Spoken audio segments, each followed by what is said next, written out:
Allora sei come yeso yara saa malo ane sai fua lau lei wa kwa uli amai ya saa ya sa mo mane pa anga nge ya sa uli ya ara sa ako kapwa iri ya ai isi akar kumunga wa akar kumunga ngawa uya ya sa soma iri apea na e whao ai fua apea asi ai fua lo manga kuia i lau sa ai fia e whawhino i aku e ang fungi kai au mo mapau fau ia ai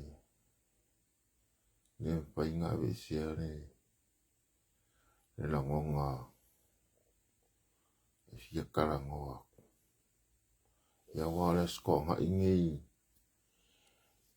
i le kungu mau o amana kungu malo sio Amerika kari kongo ko kelele au Amerika le la mai mo Amerika kola amaro aku pepeli sai ho manguia mai lau fionga le lau fionga kofa amara in kaulangi ia molo wa fa savidi ia au pumasang ia le kako kungu o upue avei i fono sanga o la unga po fono sanga o feiro inga i whapea ia a fio maia kala maia au ia i le ngā kalanga anga a koa ia marea kalanga a koa o whapsanga i senga ula lea wawa kua si awara whaingofi wale u whapsanga i lea i kua kalari whale marisi kua kalari whale lea ngofo ia kupu makamari i ka ua o sengu ia whapero lea upur kula whale ia waifo mairi kua mafa whiri malai sari uri o sa i kosivi e peo upunga whasingo i kapa au maku kua lea ia po ori ka ua ngu o ngari riu marero kula whai upufa pia mai ia ke ngange fori siap whasolo le pare upolu whai launga ia a waro ka kongu ngei o lewa poko ia male lava loa wale ka kongu e ngau ngai upu whai ngofi e hore whai ngofi e inga ka i ala le forsanga ai a papangu loa la le launga yang whapea loa lea ia mapu mai e sanga wala i sa a wā ua kofu malemo le uku ngā kauwhanga le vāo kele ia a o le uku ngā kauwhu ia wā le paisa ili o le liro mai awa a wā o lele ua kumwa i kusa urukao e le fale o pō mao e lau i ula e pō koa ia ai kurukuru i kau wā o lele wā a fio mai le pa ia mawalunga le foi ua kau whaipu e alama le makila ma le o wheloa o sa moa lea ua o poko mai ia i onga pa ia mawalunga mai lava i mangua kele mai malai kele se ipa ia malai kafungai se ia sopo ia lava muringu uma se polakai emo ia pasolo mai ai se ia pa ia lava ia mau pipi ma vai ko lau makang mafiri ia i ke ngange foi le sopo ia mai a wā se i pa ia lava si ol fongu ai i kumwa ia I maunga mangu au sala o wa pelea o le ngei lava ua poko poko mai Samoa ia ele whangaru inga fo le mo keli sa la fai ia mai lava le makawhangua o le mo keli I malai whaku I vai kuku so po ia le kua kange ia whingau ia e mese le kui le me ngoko le la makia I ku au ia farkoi male malai vai loa ia o lea wa whanga poko Samoa ionga malai whaikawinga ia mese fo I la le kai au le kala lei ia masalo o malai whaikawinga I o le kala lei lei makangiu mwhiangai maleaka ia wafui malai ola mga fuanga ia wafui whare ulu mau kuangyangi ia po kuangyangi whare ulu ia pei o ngai wholasanga ngai masanga ia o me whingo whi si banga hui waka kou oi e si ile wharasi ngaka ia ngā makua ialo ale o kula whale whaingi upue e ho e whawhei loa I e pa ia mare mamalu le kong ia oke whawhenga hui o whawhei loa ia ele ngai kai au le sa kai au nge kaungala unga ele upu le aku ia ele ase upu e siri ange ngai lo o upu le le ia upu uma a wifi merpe se po lele o le upu le le e o lai o upu uma la e upu kalangoa o upu uma e o lai ele nga o upu la le farisa o upu le fare o upu le nga kai fale po ala ave marikala le kuspaia o upu le lei e o lai ele fai lo ngala po fe la unga ele upu le aku e ke ufa pengi se ele alu kakal ele o le alu farisa o kiri pune aka kairo ngai kar konga le sai yar si ya fa kalfa ku ya afenga farisita malo la sunga afenga o mele kendo filiba asi aola penieli malo se fo manuia tarpatu ya valedia vale marina se fo manuia malo la vale lange mama se fo manuia neaso sia le asi talofa sia le asi malo lava good morning ya nga au su e ko ngei lungo o aka ko kampai le fai o ke ia I lo kau de mene le ala ngai no fai la ulai e se mea ngau kau e ngai ai peilao o le wingo la ukala kawakui kawakui ole kawakui ila kawaku ikua ale masingo ma le fai kawinga le angoa o kau ko so po le wa kau ko le mea kau ko le mea ale mea la le la un kasia ngai ole upu le inflation e pei ole mea le wala yang fai fa fo se ila ulai ole upu le inflation o ngai e fōringa mai le au ke kele o lau whai kau, ma lau mai kau, ma lau mā kau. mai e sele mai kau, e sele makau. Nanga le makau, o le kofā ma mau ma le kofā loloko, kofā pa ia, whaukukanga ma mau, e ke makau la ulu, e ke whai kau winga ai, le e kau laka laka e leo whapelka ngia, o le critical thinking, po le deepening,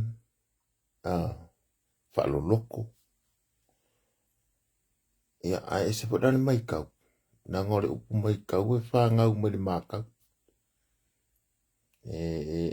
o le upu e ua fau lea upu, o le si upu lea nga o mauang e irunga e lau da whai kau, oa ko akele ae ua makukua, aro o whaia pele upu lea o le au baku,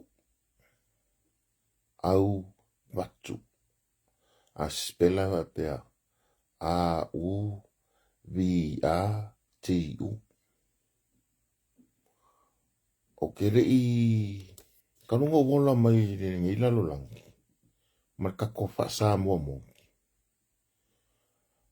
e nangonga le kei, o kere o kei o, a pea ua vevesi pea, a o le whaangonga, o lea peila a koi manga yalom whangau, a kongo e sila po i e lau whangau, o wha pere o lau whangau, se pea ongi o le saonga leo le ai le ai, e le ai mai se upa sa moa ka o le au watu, o le upu sa moa mongi a pea ang kaka, aranga o lo uika i e ka ngaka ngofo ma whaide skaili vo le ni skaili leo o le ngofo ma short form me upu. Ela ngo wika e yo kere ika vo le angasala. Nanga ise ika. E fua le ika i lau instant po lau intention. Po la ko nga ika na ke. Arika vo le o kele o le ika vo la papea. O kele manga o ya Samoa. E pa yelo nga o la o inga. Awonge yo ka kokolongi. I ko ngā kūlanga hulele kuai ia nga whai mai le fast food kausanga. O ka kowola kolongi mo ka kowola pa ye. E a oa ole nga mongi a Samoa. A ele ise upu pape ngā ka ole au batu. O le upu mongi a. O le ave atu. E haranga e pai ye ka ngā kusi le ave atu. Nea wa ave atu le mata upu lea. Ia ngoforo ka kamwhai mai. Au watu. Ai tele la ngofo ka kakau. Ile nga. Nela avaku. Avatu. Ia. Walua ilola upu sise. Ile sipe langa le upu lea. Ave atu. Ave aku le ava lea. Ewa. A ka uwera ka karimingi le ave atu. Pe wale make sense le lakwa alongo ongo wa umi o maasangi ya le upulea avatu. Ya lea wa alu wale awakunga le kusia ingo le upulea avatu. Wa o ang ko elo mare au watu. Ele ilola porale ko nganga le ia kangakai. Nea wala ko suya ia maku ua ile instead o le ka o le upulea avatu. Ia o fo le avatu e makua masalo wa kolus full fast full kausanga ka wale upunga e kangaka. Avatu. Ile sao. Ale upumongi ya marisao. o le ave atu. La ka kou o mai ka kum ka mua. Ka kum ka mua. O le inflation por economic boost. O ngai ka ruai. E pei o se me ko kia le anga le ua whasara lau le. E ngisi o ka ngaka e whane anga le pāki e le whātua le tua sa mo o tasi. Mai le koru kausanga, whākausanga karuai. Ai mai se la le kaimingi. O le mai le piko sili le anga o mai ka ngaka whaonga. O le kau o le soifuanga. O le kau o le soifuanga po le inflation. Ngā ua umanga uwhapi ia kua i lunga le kako le ingoa le kako lai. Le mea kau o le inflation. Mo le malamala maanga le upule inflation. O le kau whapikoa. E si iki ai le kamau a inga i mea umalawa. E le mwhaila e se kangaka. E le mwhai e le akua. Kulau le upu. Koe whaafo i me le upu lea le mwhai e le akua. O wawenga o lo maho. O ka mwhai e ka use kangaka. O le makau kia a. E le mwhai e se kangaka makau kia. Po ai ar kangaka poko i fia. Po Donald Trump. Po Putin. Po ai kangaka whaisanga ame. O nga ka ofi le upu lea inflation. Mole si le fia le kongo. Langa le aua ua aia kua le koa kele maranga ungau. O le mua o kangaka ho ilea langu moanga.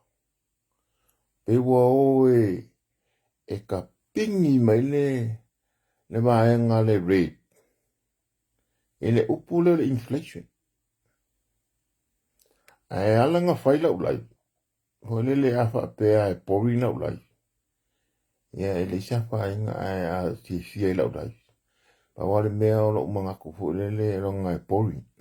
E le se mka upu e le se shocking news. O ka kowe kele a ho e maka i meo news ho e shocking na meo e ka ua me maka ukia meo ngonga. Ale melo karangoa e pori. O le makua pori na. O le lau kampo e wha makala ui ili le mele o le shock le ane wingoru. Le mele le inflation. O le inflation. Nga kupu le kaimi o le HRPP. Nga kupu le kaimi o le fast. Ne kaimi nge. Ai e kupu fo. Ia New Zealand, Australia, Hawaii, Amerika, Japani, Senga, Europa, manga makungu umalala. Ia Fiki, Konga, Amerika Samoa. E kupo ia le melo le inflation. O le inflation. E le o se mea e pū lea e se akungu.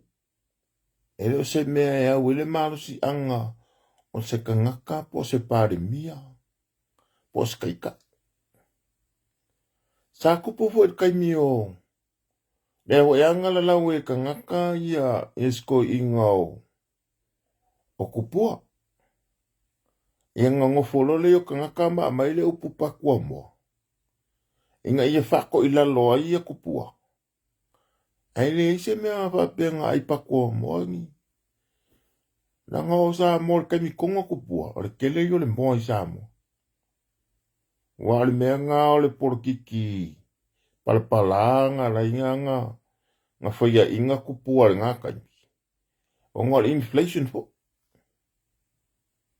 E o mai whaela le HRPP. O le kele o soro ke e mafua mai le kau o le soifuanga. Nga mafua ngā alu solo ke ua whaopopo le mea ka o le VAGST. Le ngā whai le iwa kolu iwa wha e kofi lau. E ki nganga umama ke kele ua pa usa moa ilong ka mawa inga kalu le a wha o whambani dia ma le lenga. Ai ngofo a kofi lau ma exercise, ma practice, ma introduce lea. Le VAGST. Ia ngā whaopopo ina ia leo le kaulea mea ko le value added goods and services. Ne ngā whaopopo ilu. Kusala o le history le ngā. O ke thia a makama i ngā. I le mea ka o le inflation i Samoa. Mai le kaimi o kupua. Mai le kaimi o le GST. Le VAGST. Se ia o mai le kaimi lea ngā. Kanga kawale inga ele a fionga i a ruanga lau. O ngā ua whaakupula ia le kau o oloa. Ia sa hou whaakangaka. E blame ia le HRPP.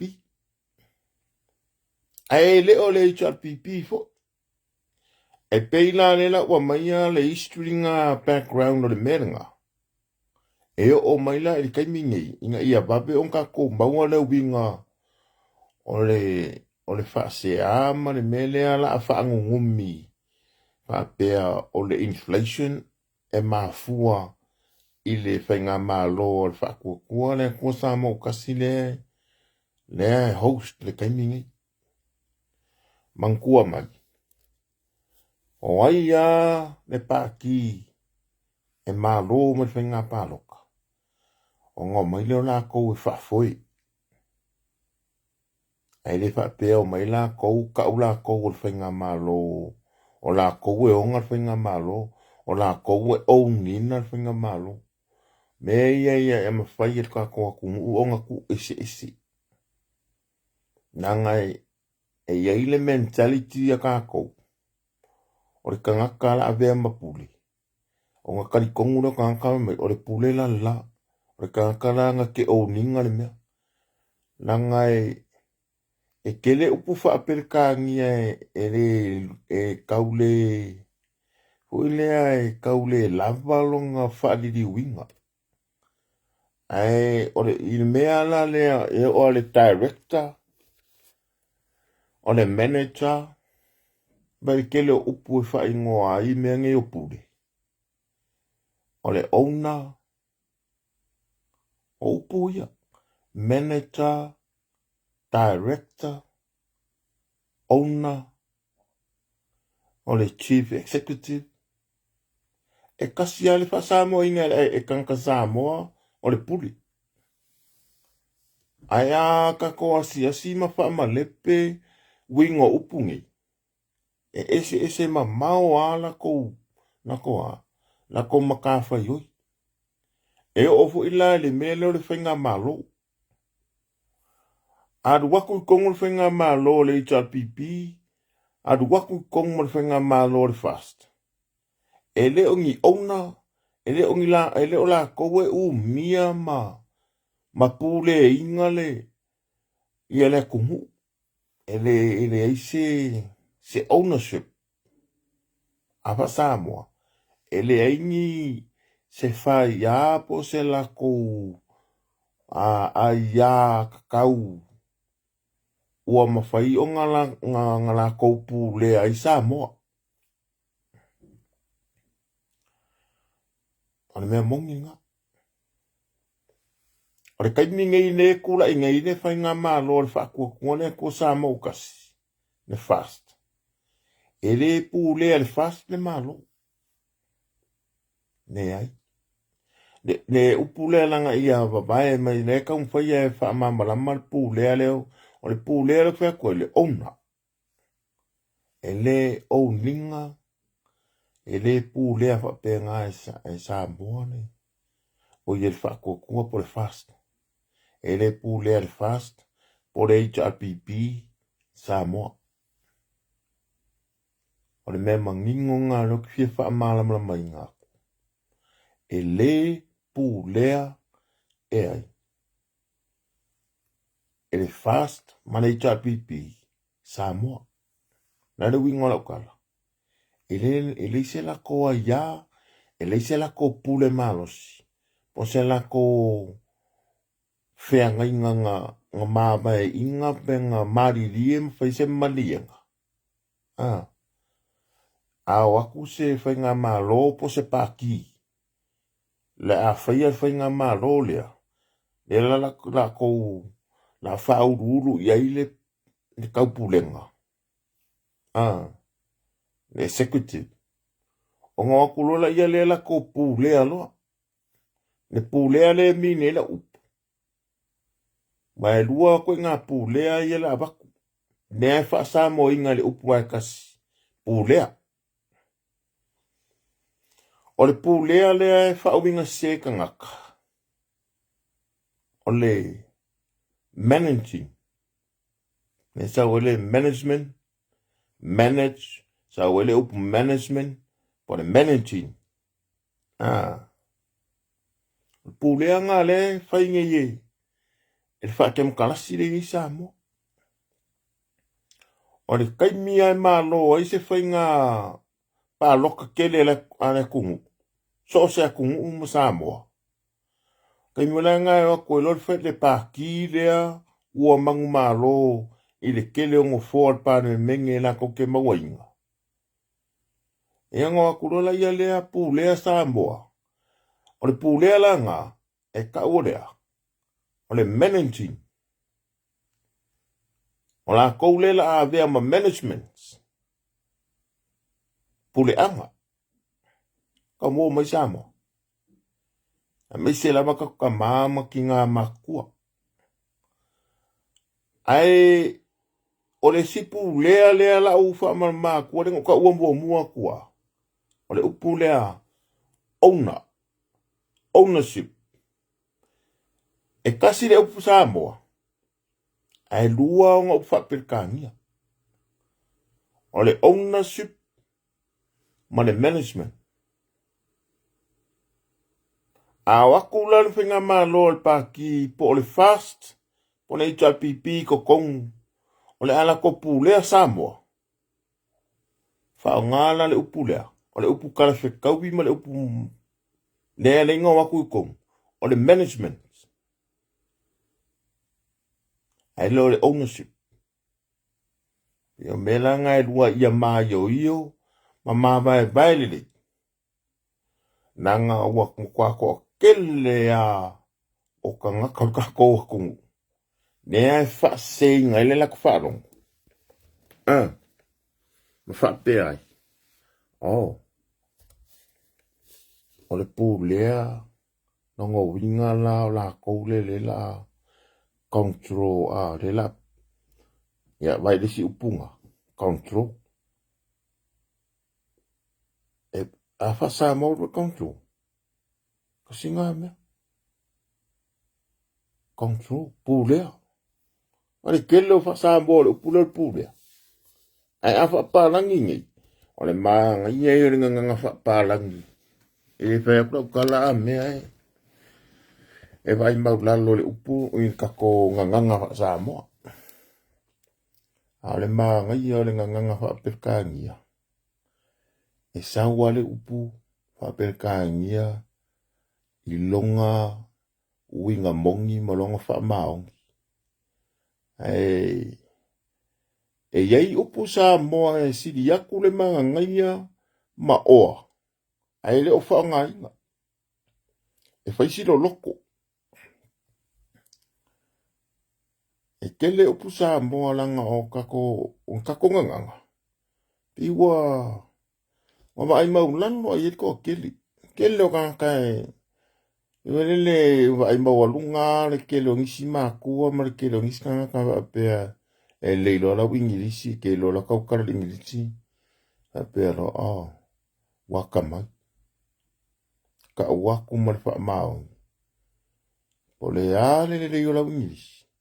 E se poko le meranga. I kere poko le la ingilisi. Ia le nā kaua. Oa. E le la ua onga. Maua au titeri. Ai le lau ingilisi. Ma wala ingilisi le le o ka okua langa o ka wakwale mea mongi o ka ukala o wha maongi. Ma wala ingilisi le ingilisi kuskusi. Au kusia ngi mo le ariko e ave I se mea. Ma whaku mungo pepa ma le whaingo o unga ruenga I kamingo whainga ruenga le malo e o ma le kaimingi. O le makualo loko o le ingilisi o ka whaunganga. O ka ukala ai. Kere le leila e lau ka ukala ingilisi. Nanga e whāwa e ngol ingilisi e kaunga I loa re kangaka. E whā skills e kaunga I loa re kangaka I ingilisi. O le reading. O le listening. O le speaking. Awe marisi. E whā. Reading. Speaking. Listening. E wangalo lisi. E whā. Pālama e ngā skills e ingilisi e kaunga I loa. O lau listening. Kau whaare kong. O lau speaking. E makua whaare kong o lau speaking English. O lau kuskusi la. O ingala. O whala le writing. O le reading. Writing.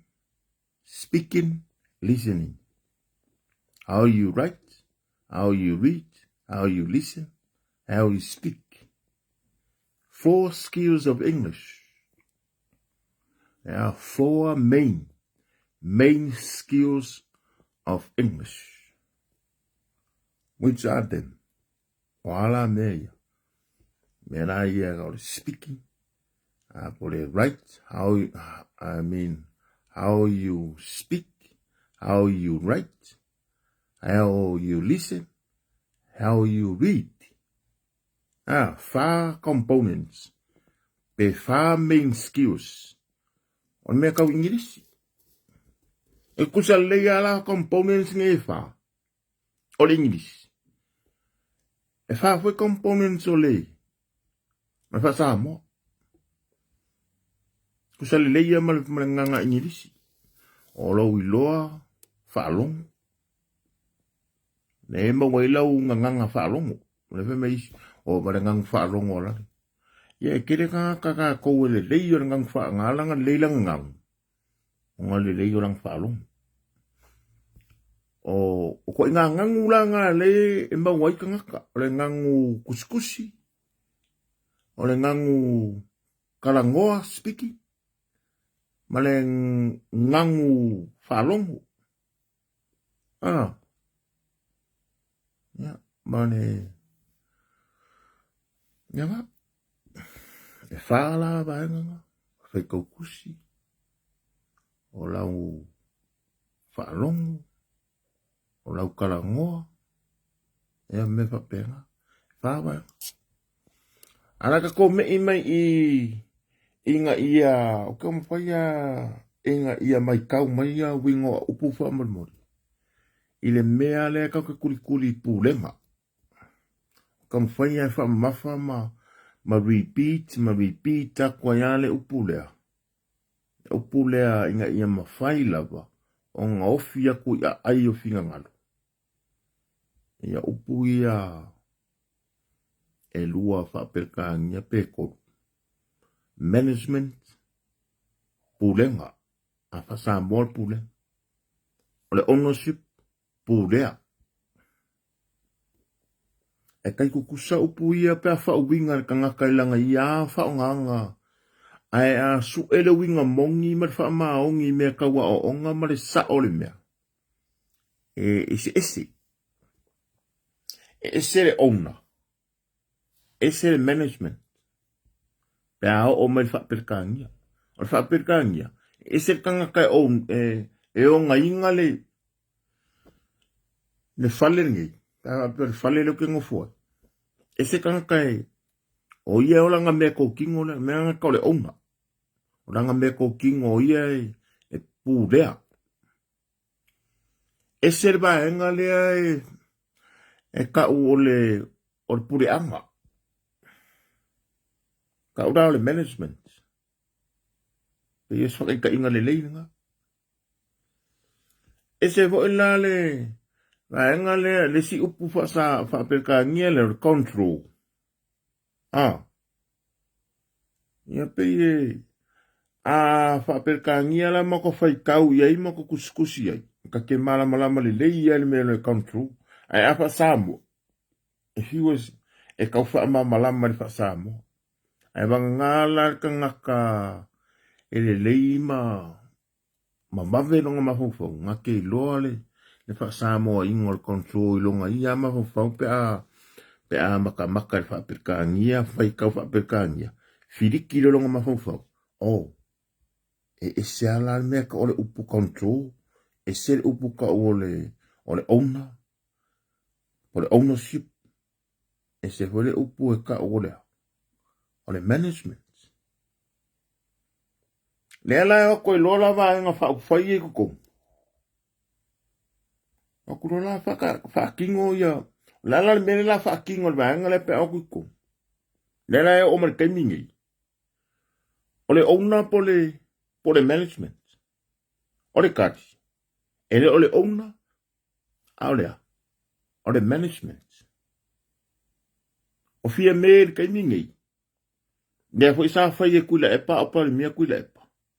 Nea lau whai e fia me. O ia olea. Ole manager.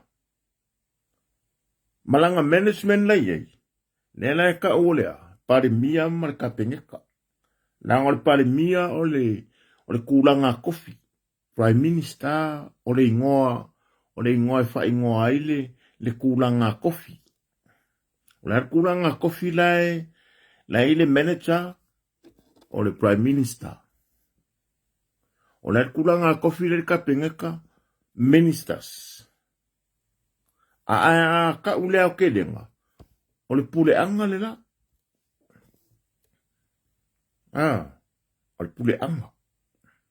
Ai leo la kou e ka ole pulea po. E leo la kou ka pulea sa moa. Ne ai e leo ole la koa. E leo ole la kou la sanga. Ole la kou makafa yoi.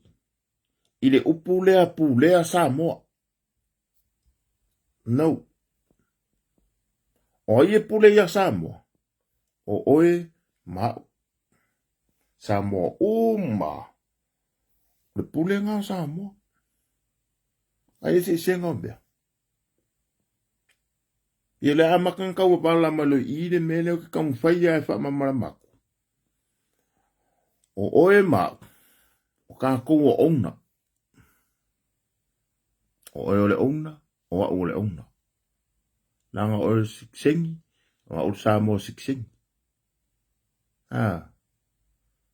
Ya nga, dela ufe mengeia Moala Levy. Taia ya Moala Levy. Ewe mai, Prime Minister, just a name. Ya nga, it's just a name. But remember just a name, not only just a name. Ai ka ua le Prime Minister. Langa o ia whakumukumu ia ilea. Le pūlenga. Management. So sa konga. E kusa konga ia mal whenga malo le ale. A Samoa. A yeilonga ise senga. Nang whenga malo Samoa. E yeilonga kulanga mawalunga.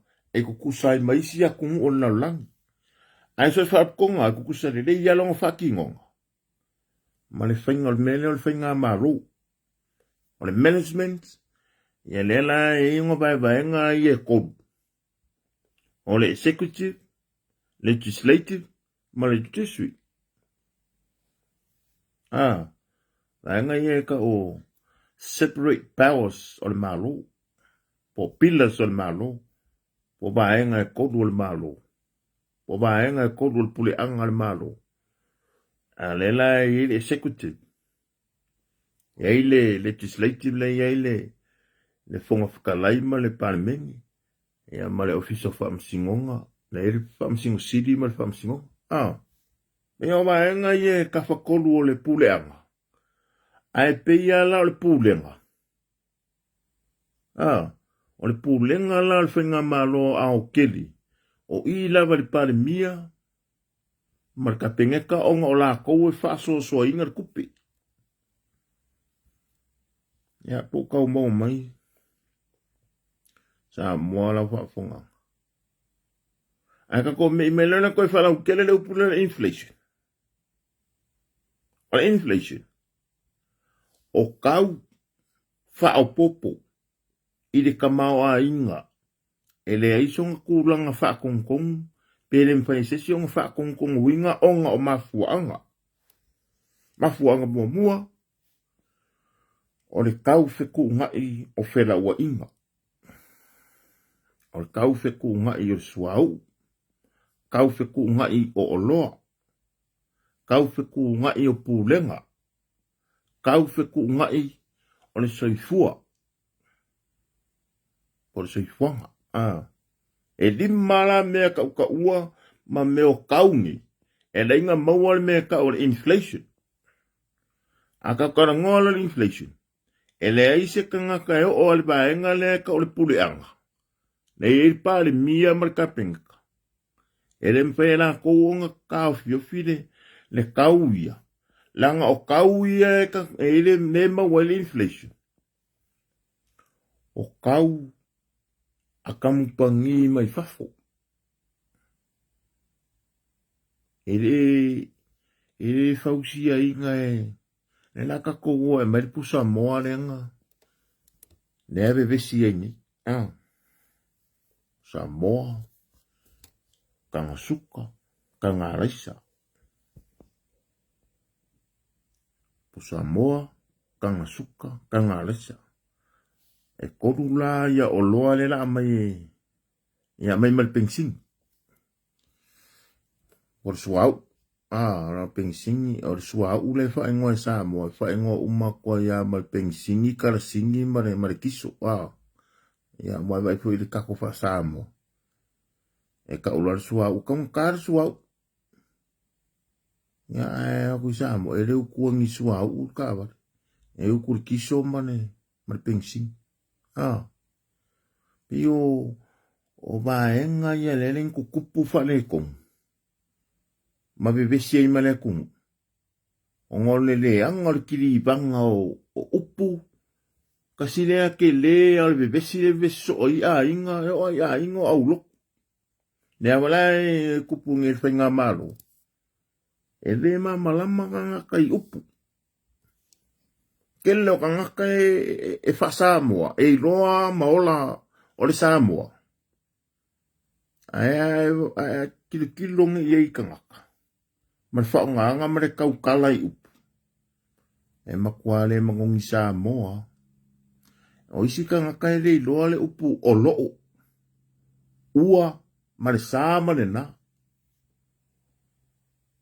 Awa ia ku o le kele io ia nela awakunga i whawhingenga makongufu.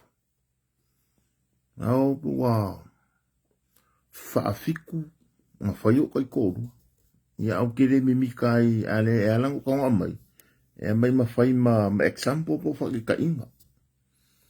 Kere o kai kōru nga ye. Ngā ranga o ngofu ai. O lo u kere whailonga lang. Kere whailonga kanga. O se kenya o wa e alofa. Ia maka mai le alofa a kunga au wakai kōru. Whama singa kawa e oksori. Wa ese ale mere ngā maka mai wheme inga umale a onga ale. Ale mua le marapanga esel mga ngayon le au le leyo kengi. Kai mi whaka a maka ngā whawo mangofu.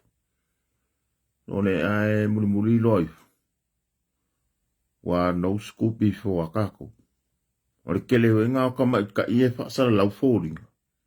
Ma whemi kaisoro. Ai pe i soro mua ia la koul melo le wha ma ike me le fie whai wo ma le fie whai korua. Ai makuale le anka penga sela koi whare. Le kele hoi ngā mea nene ngā vi vesi rea kungu. O mea mo le fosi o le poko.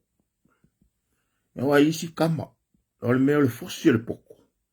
O pe e o e whako singa mai ka inga i o mai. Ia ngō mai leo kenge ngofo. Ai lua i whakausanga. Pe lua ma singa makuale ma malama le whainga se whakuainga. E pe ila le nganga. O le kele o kenge ngofo ai. Ia le pengo fwe.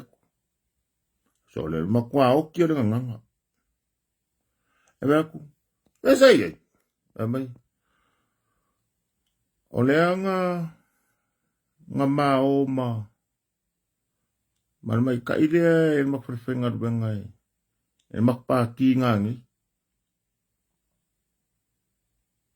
O whak. Ha? Te koe me menga laukar. Mai o le anga mao ma le kingene makwhewhenga ruenga le makpa ki ngangi. Whafonga e le upule. E mai o leanga mako wo. O leanga mao. Marikengi on makwhewhenga ruenga. I le makpa ki ngangi. A e fua la ye. O leanga mao. O lau whao ngā le nā. E whao ngā lo le nā. Nu a. O le mua past tense wa o le mea wa kupu. Wa umma. O le nā ma le sā. O upu sā moa ngā. E whao ngā lo le kangaka. O mea ngā po o whaalawe lawe ngā. Po o whaakingonga ngā. Ua maea. Ai whaafonga le kalia le. Ali kenge le samangu. Ele kasi. O fiku o kai kōrua. Ai o mai. E makua le malama i senga nganga. Au kanga whanga kau sa moa. Ioi. Ai mai. O leanga mao ma la o kenge le makwhewhenga ruenga. E makpaki ngangi. O le paki lea ele yo o lea whai mai. Ile mako paki ngangi. Nonga winga. O lo o lumanga i le paki. Sa kaulang whapea mai. O nea o le a mao. Malau o kenge le whaliwhenga ruenga. I le mako paki ngangi. O lea o le a. O lea o le a mao. Malau o. O le kenge o le mako whaliwhenga ruenga. I le mako paki ngangi. Sa o nganga. Ewe Amerika. O leanga mao. Ori.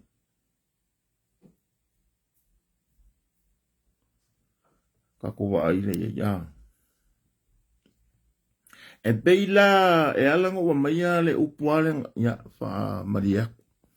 Nanga leanga ula pakai ya. E faya si pori no la u. O la ulai. E le fie kalanga le a ngoa e le. Ai irikanga kai e lo loko lang kofa e a ngoa le mero karangoa. E makua a ngoa. Ale kele yo o ngai Samoa ni e. Samoa nga o lai Samoa le o mai o le ngipsila. E le fai pa Samoa. De yo kere fai akula le English. Ko e e ni ale fa Samoa. O inga kei lo ai, e ese le ka ua o lo kako wola a o inga. Ai mai se lava a wangi o kako musu e a o le fa Samoa. A wa ale le nei lau fa Samoa i lau nganga kaukala ma le fa o nganga upu. Ke fai aku nga le papaku wa o makai i rua urungari i ngai fai. O le kele urungari, e alanga me besi foi. O le fa o nganga o le nganga. E o ngai e ese mela e ki riba mangua e lua mea. I le mele o le soka inga, communications. O soka inga i le ba o le sika ngaka, ma le sika ngaka. Ava peala wa ue onga le maka upu le la ki riba. Le la soka. O wa ula le center. Center. S-E-N-D-E-R. Center. A le receiver, o loko ko orua. Awa pēla wa ue le onga le maka upu le la ofisidi, po le la uwala au, po le la faali so mangaku. O wa ula le mua kaukala. So skanga kai mua kaukala. o ia le senta. E le senta po le ka alo la kapi le senta nga. A le senta po le o ele o le whaapekangi le upunga SENDER. O ele la awakua le whiau. O ele la awakua le angan la whaailoa manganganga kuinga pe o ele la nganganga inga lea. Le maka upu le la kiriba. O le mera ka o le senta. A le receiver. O le kangakala la ama wainga le whiau. Usa o le mera nga o components ngai dua. Eliminate pe whaingoa. Ia menge e ka o soka inga. Communications. Awa so se urunga li ia e mau popo malelei. E le lei mei e lua. E le lei soka inga. E le lei kalango a kuale. Ane ka maa porkinga. Anga ilonga ko lua. Ne lei. Awa senta kula ka message. I receive le fafinge ala fu ele lei longa mafaufau. Ai makua whekau i le lei mai le ingi bebesi e mawat. Ai a senta kula ka message. Ai eset fa uinganga le receiver. Ia nga le papaku a makama fufusu. Makeke a. Kasa oa. Po le arve mei wa levang fai po ipopo le lava le alofa ma le leifa po iponga po eika miki. Ai le leia me e lua. A le fa le leia vaenga e lua o le leio la ka sent. Le leinga sent le upu. Le leinga sent le message. E ofo ila le leio ka receiving Kankana Luisi ka huranga le lei.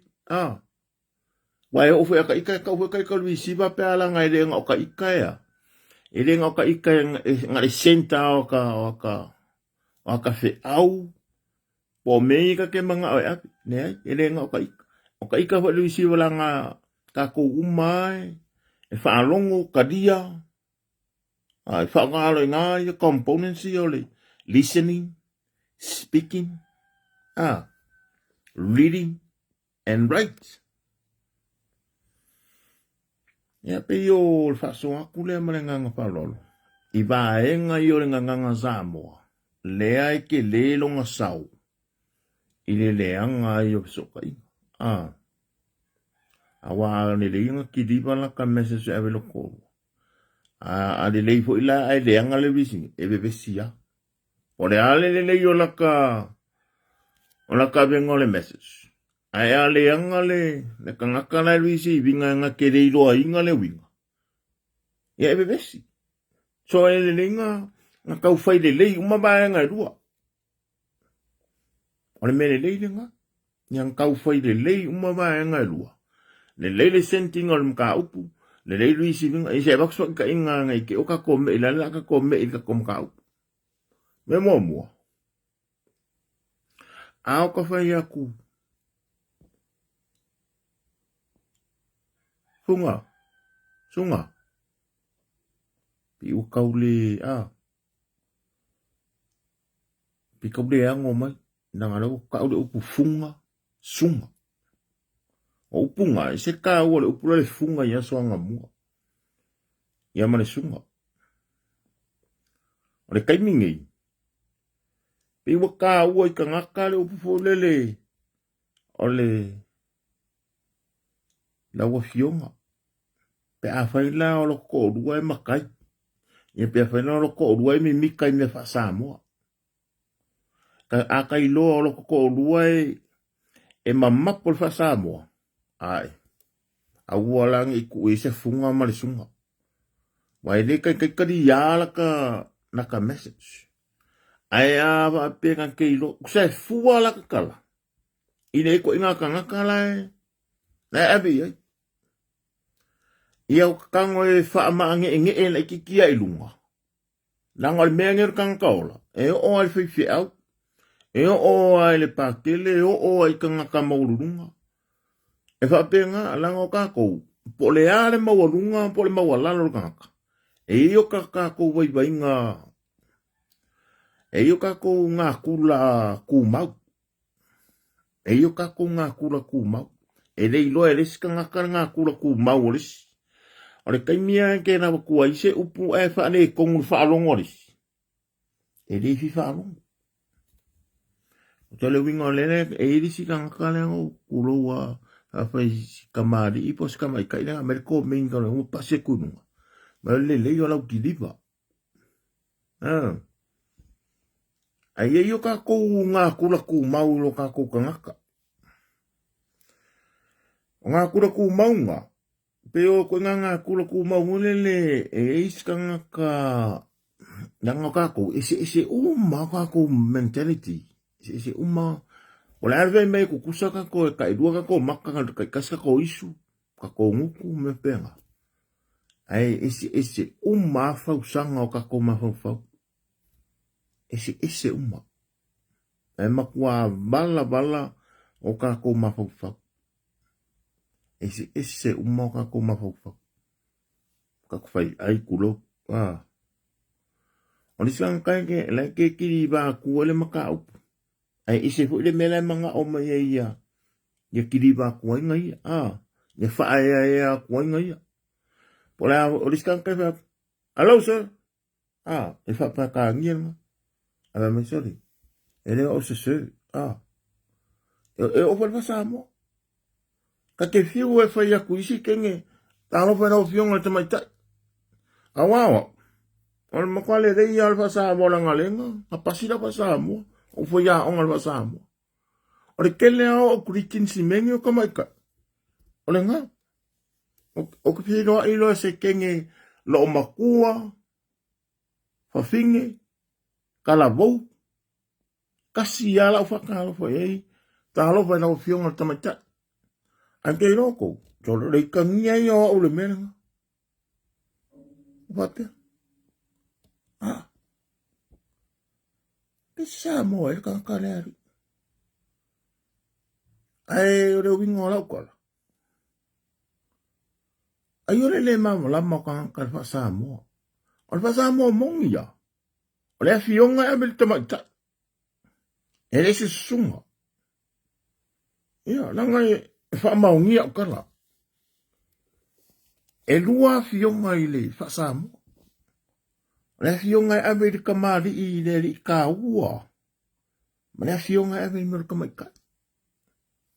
Wha maungia o kala le. Po ai e ka le leilanga wha Samoa moangi ke li. Wha mai o ia le leilanga la unga. O ia wa leva mai malama le wha Samoa. O ka wha yakwa la kala le la uru ia po ila la kala le. Sawa la se si le leisang wha Samoa.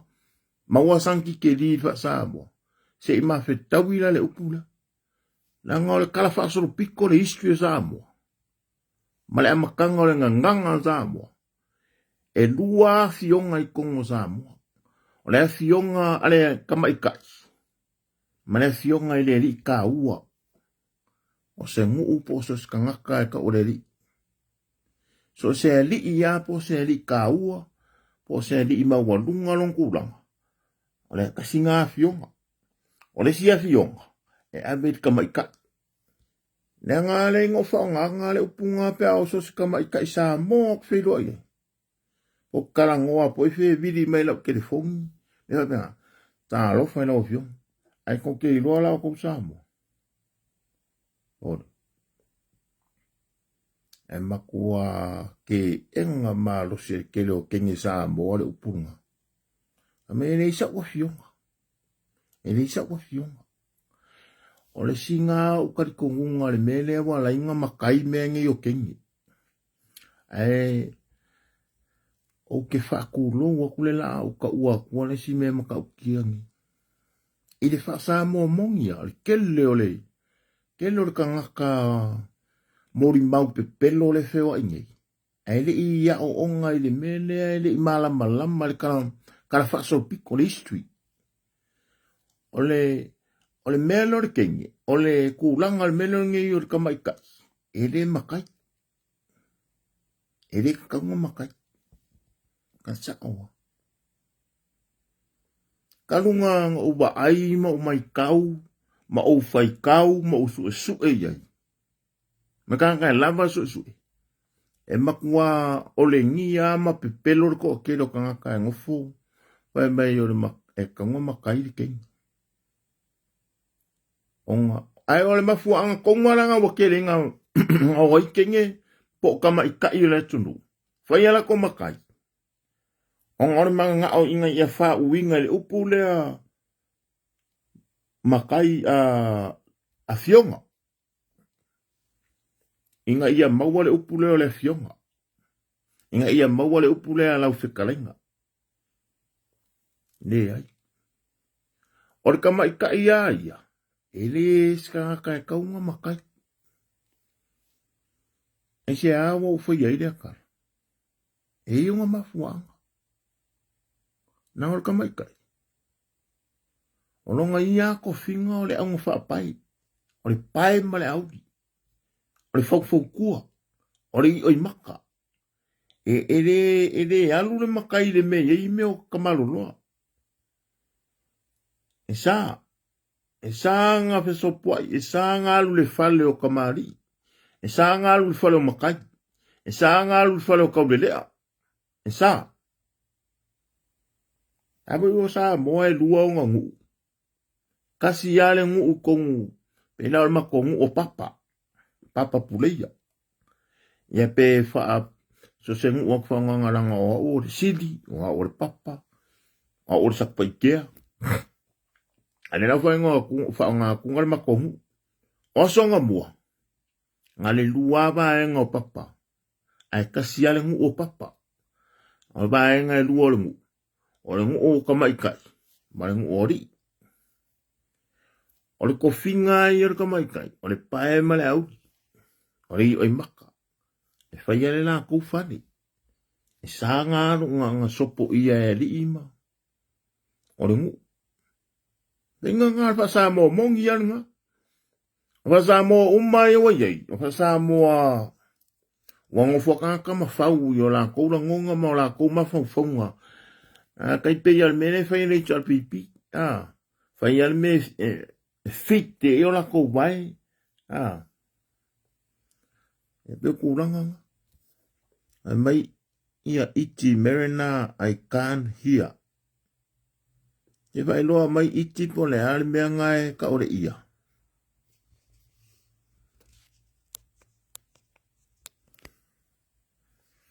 Ai a vase sau moana a vi. Racist. O a me racist. Ai a oi iti merena. I can't hear. E le la e mai oi I can't hear. E le la ngonga. O la me ke le la ngonga inga. Ai a le sikanga mai e racist. Fa mangingo le leika ko mengi. Awar fa pu ua. Awai le loa po le ale mea ngai aunga yai lau ko mengi. Amor moli. Lea okay ale sound. Ia lea fe meia pasikalia. Talo fa tai lava pasikalia. Polonga. Me lea okay ale sound. Ole kele ngā ko.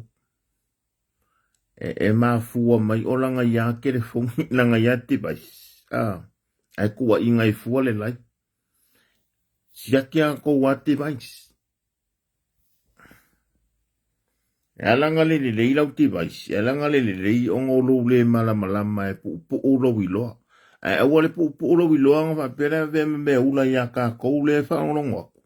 Ia po hau leo whaia leu. Ma o kere ula. Ai ole mea pe e lui ai oi. Kanga ka lea fe mai I can't hear. Ia longo winga ke whaabale balea. E le fa pea la ula la ua se kuranga mawalalo. A ole lui. Ole fa sa moalenga. So se fa Samoa e fa pengang fa. O le kau sao aku wa ro fa bale balea. Inga ia e alua ye lu ilo ma fa wa onge e ika. Lu ilo ma fa nga kangole fa le leila uti bais. Ai o ke saulunga I fa mai ai kan hia nongo winga. Se longa e bakuse ala e ku e yo karinga.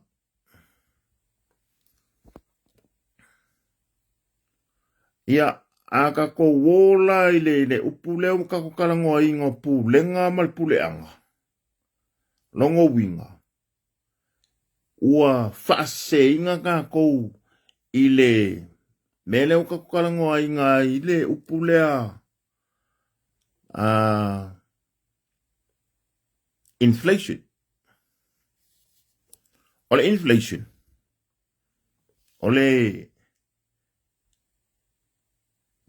o kau fa o popo. Ele mfainga nga fa kulanga inga, ele mfainga pule inga. Ilunga kamao inga, ma me ko kupu fa fose. Ole kau fa o popo ilunga le suau. Ole kau fa o popo ilunga o kau o loa fe avea. Mai ya kungu umamau. Ya, fa penga. Mare kau fa popo ilungo la fonga. Ya, kasinga me kele ale ilonga afianga I melo le inflation. O sidi la le baenga le pule le kau pule ngale malo sa mo. Le wa ye ngai le baenga fa le fast. Sai ai mo fo le pipi. Ele ma fa yonga la ko pule ale kau pensingi. Ana kung le fa kau mai pensin. Ele me fai ele malo Samoa. Ngala ko ka ofia pe la ko ke pule inga le alurunga le kau o va e la umai o lo. Transportation. Poi fela wa inga o lo.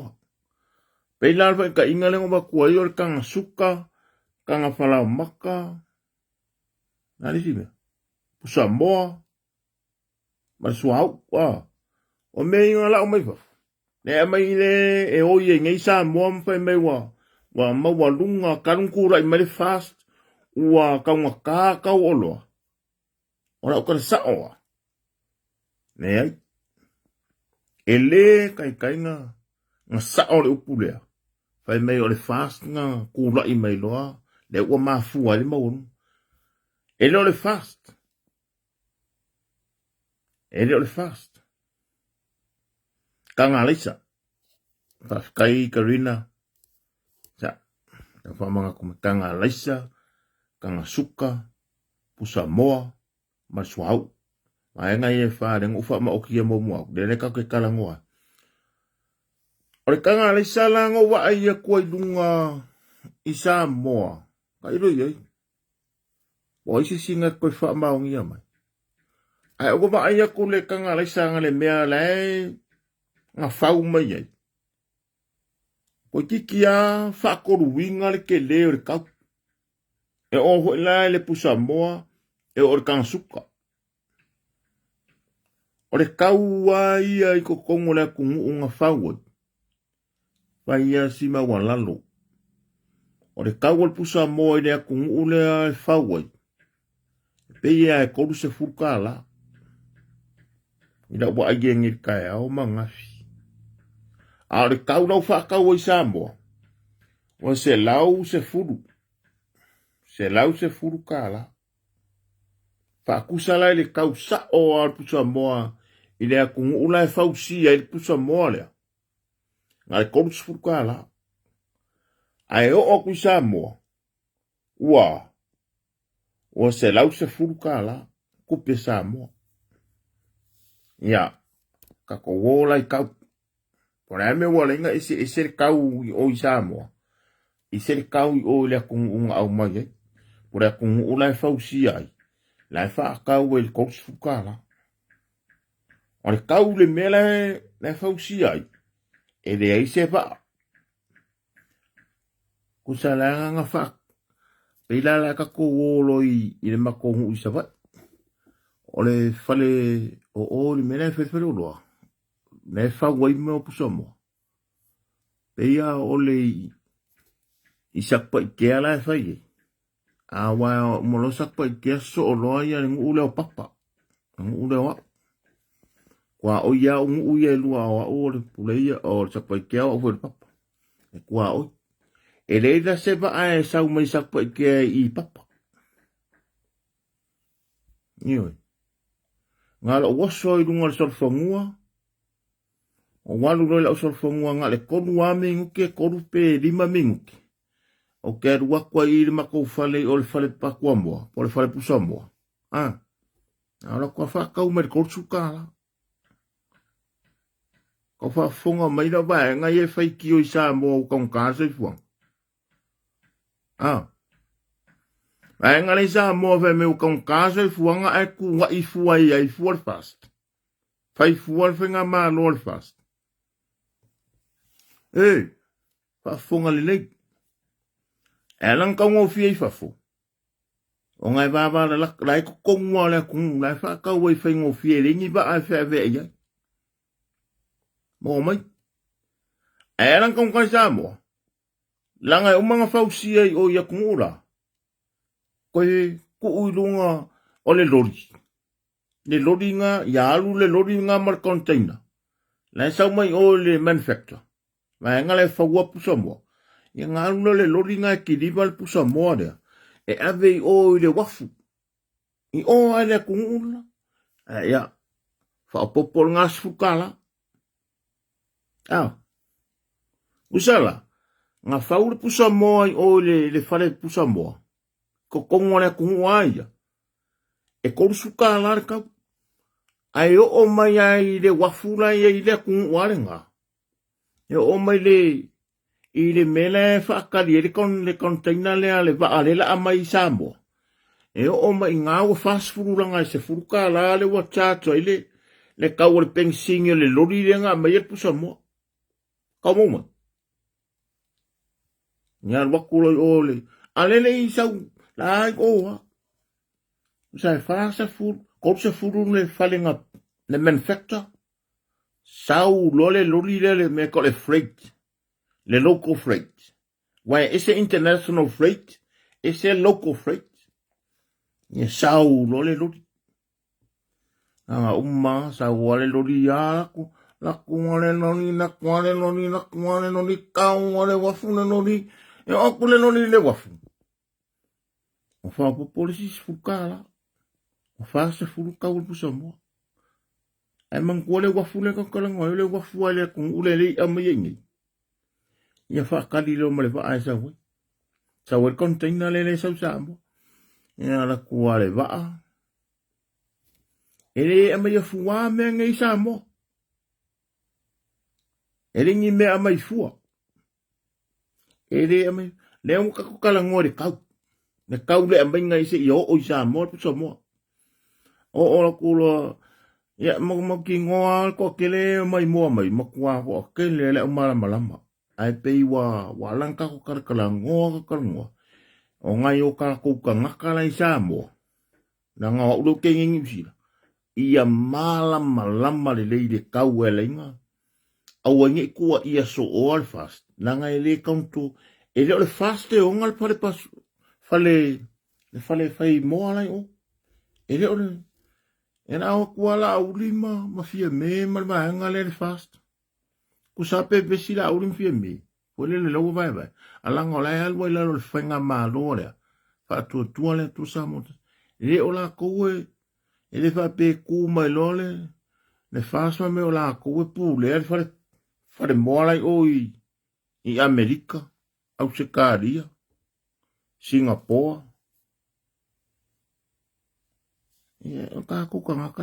O iswe ka ngaka. Ki ngā vai. E pia mo masangi ya. Pia mo ka kaurau la skariki. Pia ka kaingu pia. Pia whakuku ua ya pai e muswe malama. Ai aon ka kou sasanga papa kua ka ngaka ngā. Vai whai meile a kua. Vai meile whikalenga Yesu. ko isasa pa ko le vale ngi lau ka mu po sa o e pen ka umangi lau ka mu ki o se ka ika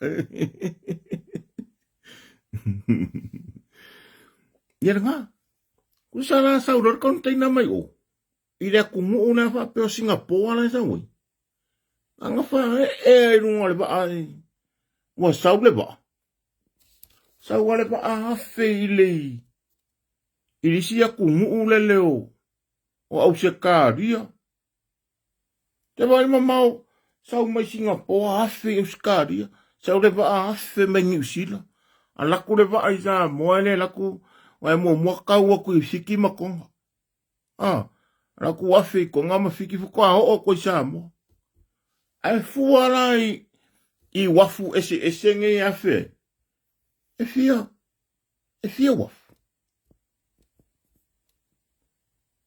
ire kangaka e malama le map o laulangi e malama la ukala le faya ai kira le mapping you know exactly what I'm talking about e saule wafu e saule le pusa moa le sau mai Singapore mangkua le nga fai i fai moa fale le fasile moa ma fa pusa moa koru se funu le kau ai a mai ko kongo le wafu a Singapore aia ongo le kau le lori nga vifo e container se fukala ia ufu le wafu o fa se fu o mai i le sau le ba ale nga me container pusa moa o mai afe i wa afe ku o loia ku ngela kala ka Singapore fa solo mai ai ko nga finga nga melo le direct route le me direct le alu pe ya le pasi i manukau po ngai West Auckland and City e la ku afe le stage fa ko o le city e fa penga le me ngol pusa mo mai Singapore e saua la ngale mai ma oloa fa ngo fiele mai ngo oloa na ngale afe mai le onga Samuel Pacifica a sau mai la Singapore e saua fe i le Australia ia po Papua na ngo Singapore i lunga ku Australia sa fa penga le route ia nga fele ia kunga ka o melole le i la lo fiki sa ukonga a sa le Samoa e o mai Samoa wa lima pe ongo wafu nga fe ile ba yo le lima wenga ka sfukala ku o lunga a sunga e fi fa le ka komme ya ora nga koma malama la ka ul pusamo ora fa inga wafu wesa woi and charge me fees and charge ya lo bingo la kara nanga le sa we afe ba ole me afe ba e charge le kawole le afe ba ai kongu le onga sam ya le lava ku fa ka inga le me le inga charge me ba ape afe se waf o Samoa o meli e wa ku Samoa ele wa ku fua vai mai olo le amakanga mai le chapipi sa idunga le fia fea a pia lo pa u le ongo se la wa fea se me le ongo se la wa fea fele pa Samoa med kailo ya wa fika singa da kamai le nga mai olo le risi pateki nga kalango inga risi kausanga a ele i malepe nga ele i vai lua inga ngal paki ia o kaunga a so se ba a fe se waf e ilo nga kau e le cost e ko kongi o ngolela e alue e kua ma e la ku fa nga le wafu le ku uma le ku o nga le ke la ku e ba ku oloa o nga le ke la ku e ba ku kurisi wa o ba ai sa kongo le medi ia le sa mai kurisi a ba ai kongo le mai kongo sa mo kongo le wafu ngau le mai oloa o le kain fu ala o fi mai e le cost e le kau ia A vaina awa ku umai ngā where pa alenga sau mai Singapore ma le Pusamoa. Ia. Wakala whea ngai ala ma le kaule, o langa le kau, o kau o mea ngai ki whisi ki kere.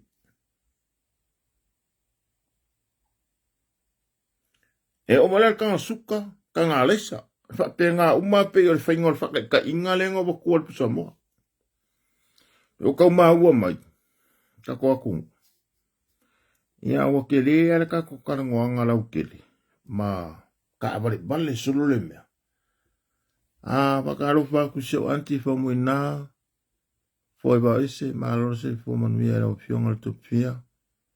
E whapea ngei fo i wi le ngā sukala. Ne ai. A wā sukala ngā. E sukala fo popo kai kasi le wafu. Ne ai. E sa ole ko mingi ngā. Usa ale ufea, ole afe le wafu sukala. Ne ngā fe Euskaria. Afe i isia kungu ila lo me Euskaria. Mangkua ba a. Ai ba ai ngele mapping. E Euskaria so o mai Neo Hebrides. Ma Solomonga ma Vanuatu. Saulo i lalo kau mai a fiki. Kau malo i a Solomonga. Ai a saula le ba a fe me ngai a Ngiusila. Wa whaida ske leo kau Pusamoa. Ai pe ala are le ile saunga le. O le a lavala le forum line a maya. Po ai le ba ale au maya. Nya o loa Samoa. It depends o e kau o le Pusamoa. Ama mao le rute sauai. O ke le volanga le kau o le e o kuisa mo ke le cost. E le fa pe kasi ale saunga se fukala le ai. A vole wo fa yaku. O le vaa o le o so se vaa.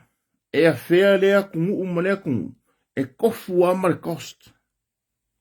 O le afe i kongine le kau o le wafu o le ngā kungu. Na ngale o sori ya ko le va ese e ese le va ale mo wa ko o va o loa o meli va ngare o mai ko ngwa ku o so si pe ale mo fa ku fa ka inga I va ayo le meli o ku sa mo va o lo e ko kongi male u fale ko sa mo e o vo I va le me ngale nga mo ku pe mo wa sa mo I me va le la nga ye ni me ka o le o le Airport Authority po le Aviation na Samoa. So se ba le ale ka e na ele Samoa. Kura wele. Ya ka kongi fo mala ba le ka ko wela kura wele ele engi sila. O le Qantas. O le Fijian Airways. Samoa Airways. E o Samoa Airways ko kongi fo. Ku sa po ba le Samoa. Ko kongi me le pili Samoa Airways. Iko kongwa Samoa le SOEs le pule Samoa Airways. Anga I SOEs al malo le ole Airport Authority for Aviation. O kaunga. So se mea e kau. A ole kangi loku. Le ko akele ole vaenga le ale itu pipi ma fase se kanga. Ma fai mai. Ai. Karua kura I me whainga malo le fast waka wakar ka ole Pusamoa. Kanga laisa, kanga suka. Ai pe o loa ia o baku. E o waina le suau. E ka ungu aku suau ui Samoa. O le whainga whea where pa a suau. O wara kaka suau. E kelo suau ule fausia mai I Tupai. Le kele o kampangia I Tupai. Wa Tupai ne kele nga mawa suau. Pe a Tupai Afrika. O Saudi Arabia. Wa Tupai le o Saudi Arabia. O le winga la kala. E o akulwa suau Samoa. O makua kangwa ka. Nangai kangwa ka kele mo suau nangai. Ke le longa process le elingam.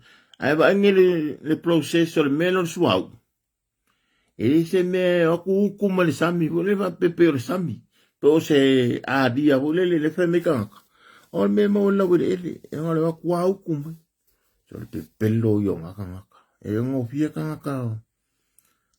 Ka vole valea kulo lama, ele imala mala mai. E pe lao o mea ngā e whā. Ne ua wakuangi. Auangi i wha se inga rika kua kungu. I le kau o pusa moa, ka ngā suka, ka ngā laisa. Ia masuau. Le inflation ngā. Al inflation ai de wha pia ngā o loa o wakua. Al inflation. O kau wha o popo i o loa umma. A pe wa oranga o wakua wha ka ingai o loa ngā o ngi me wale ngā o ngā mai e. E whai mai examples. Inga ia mawaile se au ke lenga le mangaku. Mo o loa umma e kasi. Maritoi fuanga. Ma maua lunga i le kau o le wha ngai ngoingo le ka mau a ingo Samoa.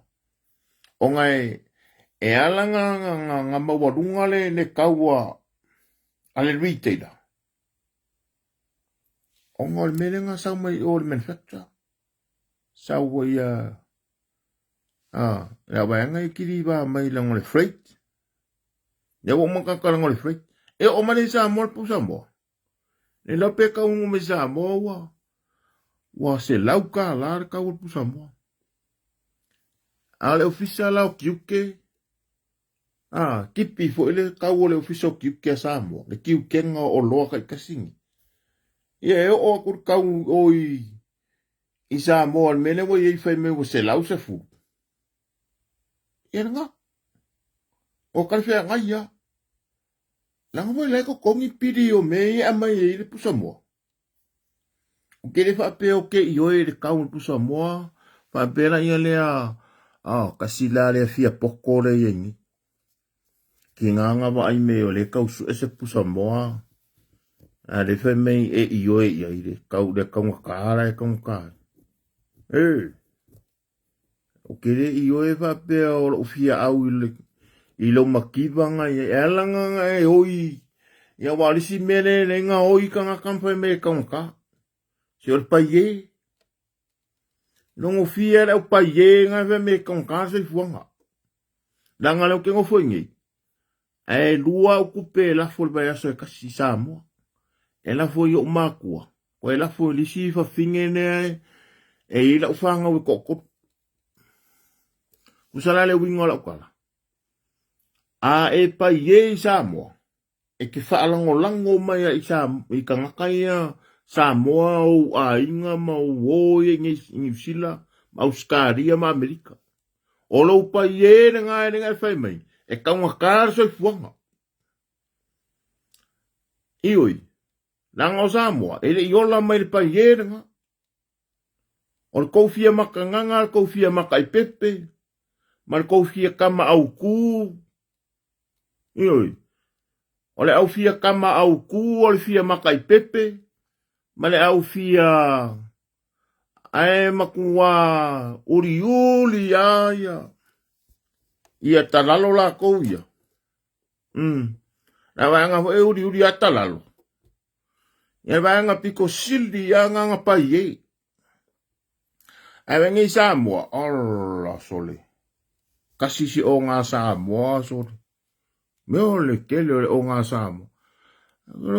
O wa ia ku yaka o isi au a inga i Samoa sole. Alla ngi ka ngaka sole. E feo lolo foi meo kam sa kawanga feo lolo i meo kamalolo sole a meo kengi. Oke, ofo wa uilalulangi nge ai si alu se kama. Se kama maukule o langa i se kenge ai la poa. Kara sa oa. Awa sole na wale payeng. Ala o langi o ngā whawhingi. Ni o ngā kenge i Samoa so. Kasi se kenge. Wa ioka ofo wa. Ala o laele. A o vai ala. Ma kua uri ata lalo lako. Pea kua. E winga lau kara ku usao. Langa o kele fefe ka ule mea mongi. Ia na fefe la rongo winga waka alo i rumo lea kua. Langa lau ke mori mau lau examination ne fai. Ma lau su enga.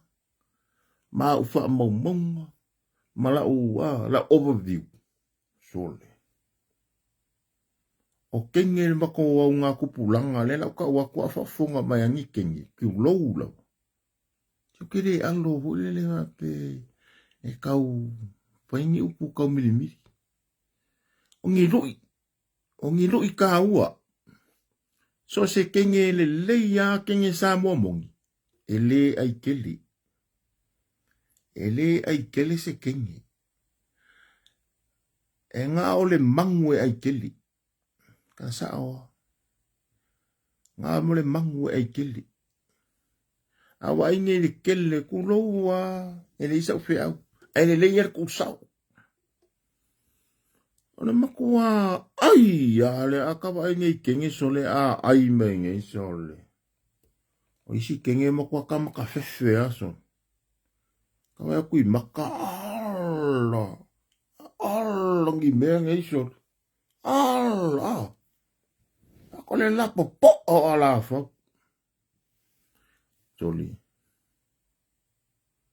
Mai o ka ofo a ai ongo le whapele pele e makua. Ai kei loko. O le makua le anga o le mea le whapele pele. Ia e ala wenga whapele pele ngai makua o le mea le kula fongo maru si kula fongo. Ia wala le. Ale makua le aima se o e ngā lulu e so. Ale aia ma se o makua ofo i sa moa e ngofo i sa moa le koko ngiangi fale le koko ngiangi rate le koko ngiangi e ai koko ngi fo le power askama i power a duas fur kolsufur au fika le kaimingi sa duas e furu ke le al power le bayasu. Ai au fikar kaminge pe ala wo fase food wa lamba ko ba yasu al fast food nga aka su fast food nga me ine aso e kasi zamo o sa moa o i sa moa e mawala u lima se la ka na ile aso e kasi lima se la kai me i sa mo mawala u lima se la ka na ile aso e kasi awa o ke whaia onga sa whaia onga e whaila ko ngā kāpis. Whailo ma umanga. Whaile mako pāpua a le mako a inga. Whaile le wai o ke ku ua mai le kami o whaia onga usa uro se sele lau kāpisi. O whaia kuro ia uso mo ko wa whinge o e kidip mar kāpisi. Ia anga ia o kei laiki. Ia mai lola ia lea. Ile aso e kasi. O le isala elu, o le kāpisi, ku kama, ka mako. Mai, o au fuala au inga ngai whaasa wai. Ka mako ku kama isala elu kāpisi. Ire aso e kasi ai mawala ulima se lau. Ewa aila sa mori kaimingi. Lua ka laire mawa i sa mua. A ole alu o le au isa a. Ako le alu le au ai esa. Ako va pele lo maufo. Sorry. Se pia se malaia e wo orka ko kungu. Ia orka ko kungu o malaia. Ia o malaia le kungu. Ia kanga ka wola e pe wa. Kama fo le ia pe o ma fo nga fa vale vale riskai pe o kama fo vale vale fa pe. Se le no por kui. E no wala nga ia o susu nga o me yo kuinga. Male. E ise maka upuka ua, ise kaimi o bakua e winga i le mea le fai sainga. E le mea lilo ale fai sainga. O fa pero la ia le ila u mafau karua ngeia, i lo mafau. Besone. Ne lo poku winga ia i vai la aunga abaku le kōwiki. Pe wa le ai kangaka. Makua pa ia le o langa le wisa moa. Makua pa ia. E o ai ngu isa vai. E o mako moku isa vai. Ia mako ia le mako wa inga isa vai. E lo ke muri maua. E rua mako fōma. E fōma ilo uso. E fōma ilo ko fini. e whaia onga lo kofi. Ia, kua kasia le ka ngaka le mako wa inga la ngofu le whale o le sia uso naikiki. Pauanga le ka ngaka la ngofu la inga. Ara uso nga. E moi lunga maunga mauru lunga sa wa. Ala se mau manga la whai. Wa pika mau manga ake wa whea ngaiska mama mo le kelo le mo le pua ai wau. Ala e alua ki nganga e ai fua pua e le si kua whaku. A whangai fua mga pua ai ngai le si kua lo mama. E winga lau kala. A kau o ke kau uri whapoleri. O mea yo ke mori maua ko mea sasawa. Mea mongi. Ide kuanga inga a inga le elo wa inga i Samoa. Kalunga wola mai mako ke le whaalango lango ingi a wala kua. Mako mai a mako ia o wa ore uso makua. O ko whawhinge follow mai o ko whawhinge ma uso ia. Ilo uksonga so ngā ia o onga. O wa uke ke ngo wa onga mai sa vai. Ere i uma sa u whapeanga usau ia pia wha uma ngia wa onga. Ne ai. Nga uma le leia la primary school i sa vai i puleia primary school. O walu wesirianga ne kolisi wesirianga i sakpa ikea. O ngofua onga li mako ainga i sakpa ikea. Uma le leila u la kolisi. Ia 9, ia 10, ia 11, ia 12, ia 13. Ia, o walu lo whengal wengal malo. Whengal wengal le Lennon Survey, iwa ongo. Iwa whiko o whengal wengal lava Lennon Survey. Iwa walu o whengal wengal Lennon Survey. Ora ko kongi. E ngale, ale iwa su whakala ili fortnight. Dua mai asu. Iwa whasu. Ale iwa su whakala. Ele dua mai asu. Amankua o le urumakua. Whapea sori. O le hale mea na ama whakia isio wa inga. Inga iyo makua wa ule urumakua le anga le iwa su whakala. Ia walu lau koe. Walu lau koe. Koe a onga le eniu esma. Mau su enga leo leo. O wau mai no leo leo. O part-time mai ale ia post. Wau ke whenga ruenga pōi leo leo ke alu ia post.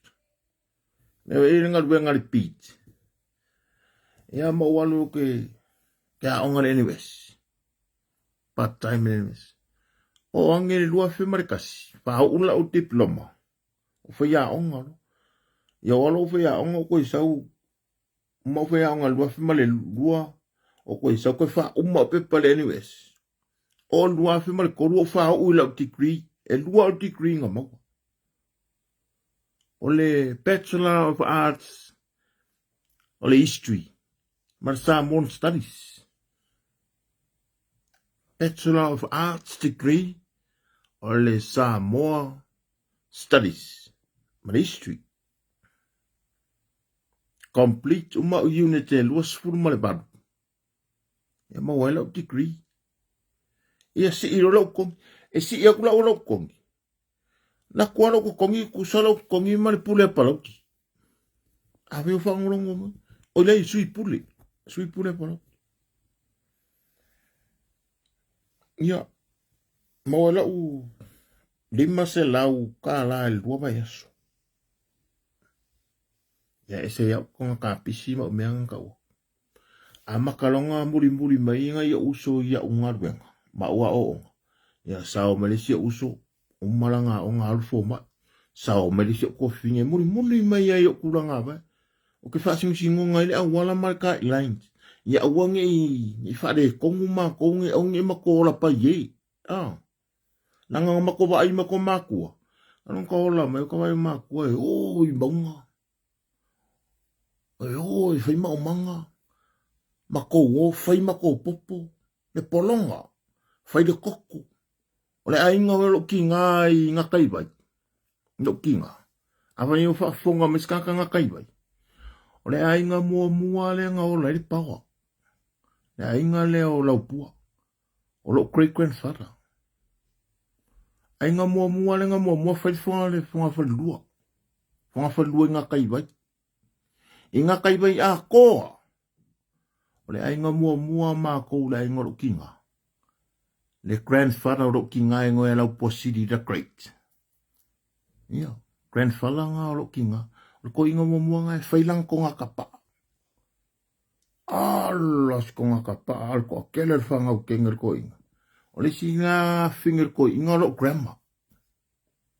No kala ngoa aku na mako ai ngā kaiwai. O le inga mua le ngā whaile. Wa man ko kami ngai le i o se pao za mo. Ai la le si uso lo grandma nga sau i Australia ava kua le afi.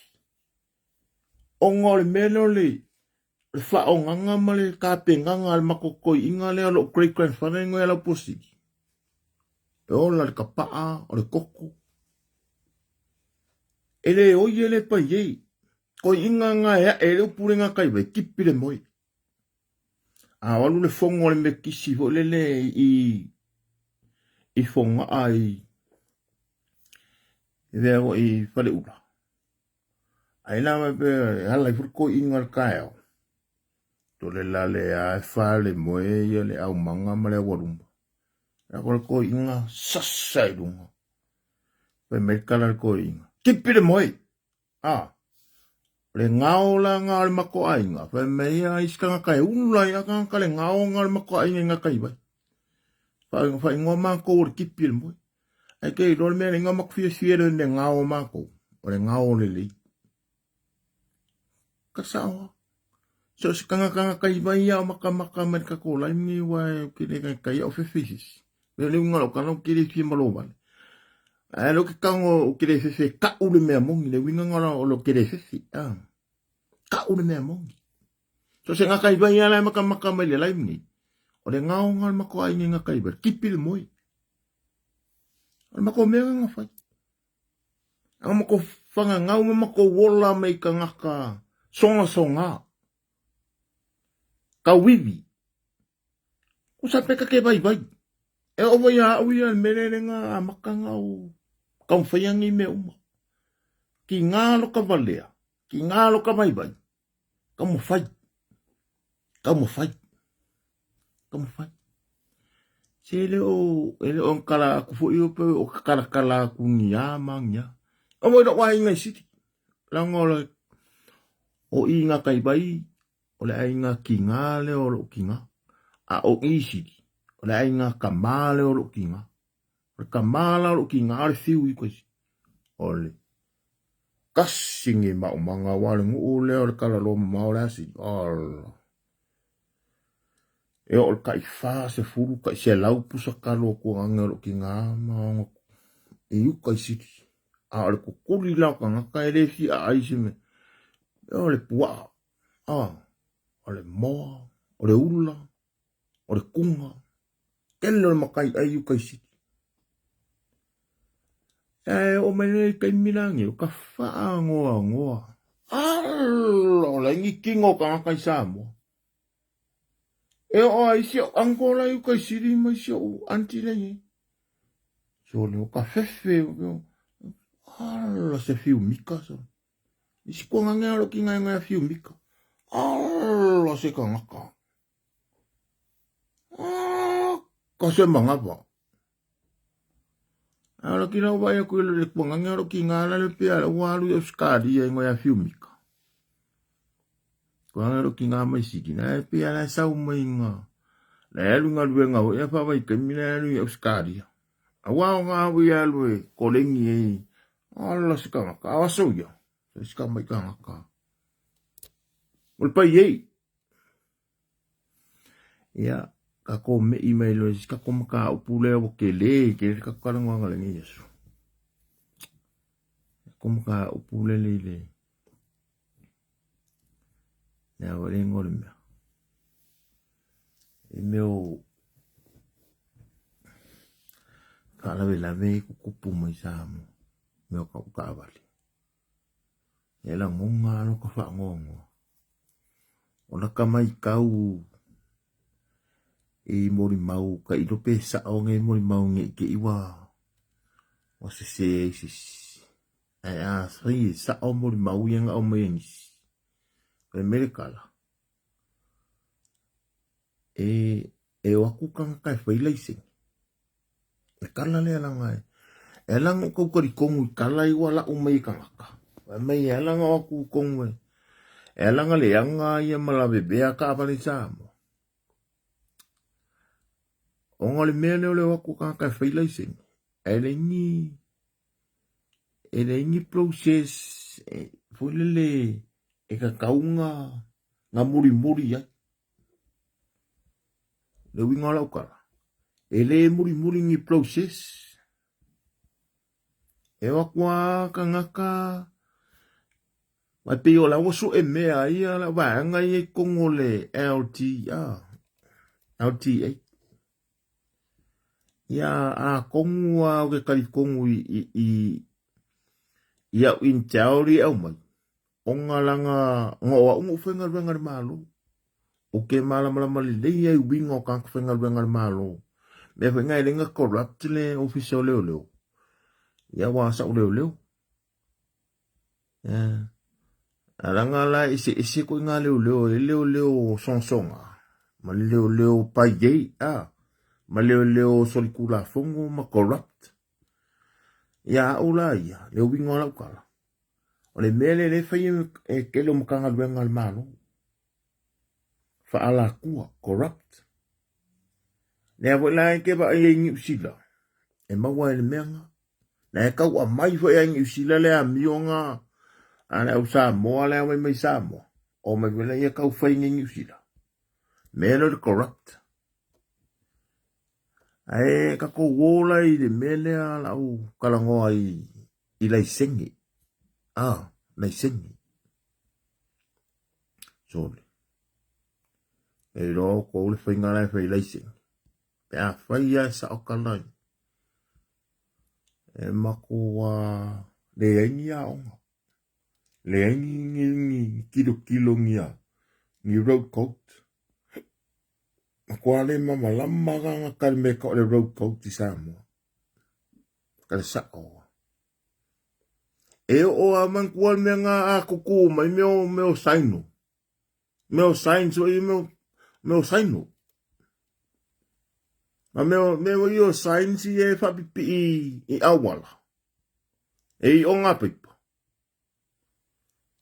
e whakura menga i Samoa e le a kose pa yasu a ku ngia o kai aua wanga ngau lalo e kangaka e me ka foi meo afi foi lele wa me o ngā pipa ngaune ka iri lalo e level po e ave ki pilua e ka foi le afi fai ma o ngā pipa foi le whara lava e mangua voi ka ko voi whitka i ngā fi fai meo muku kai kua ale mea ngā lai fai e kero kanga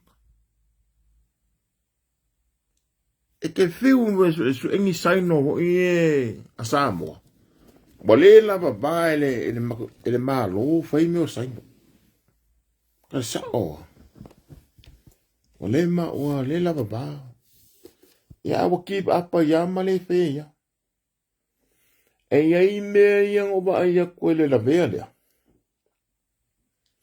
e ka nga yengi saino o saino le o le crossing road o le saino o slippery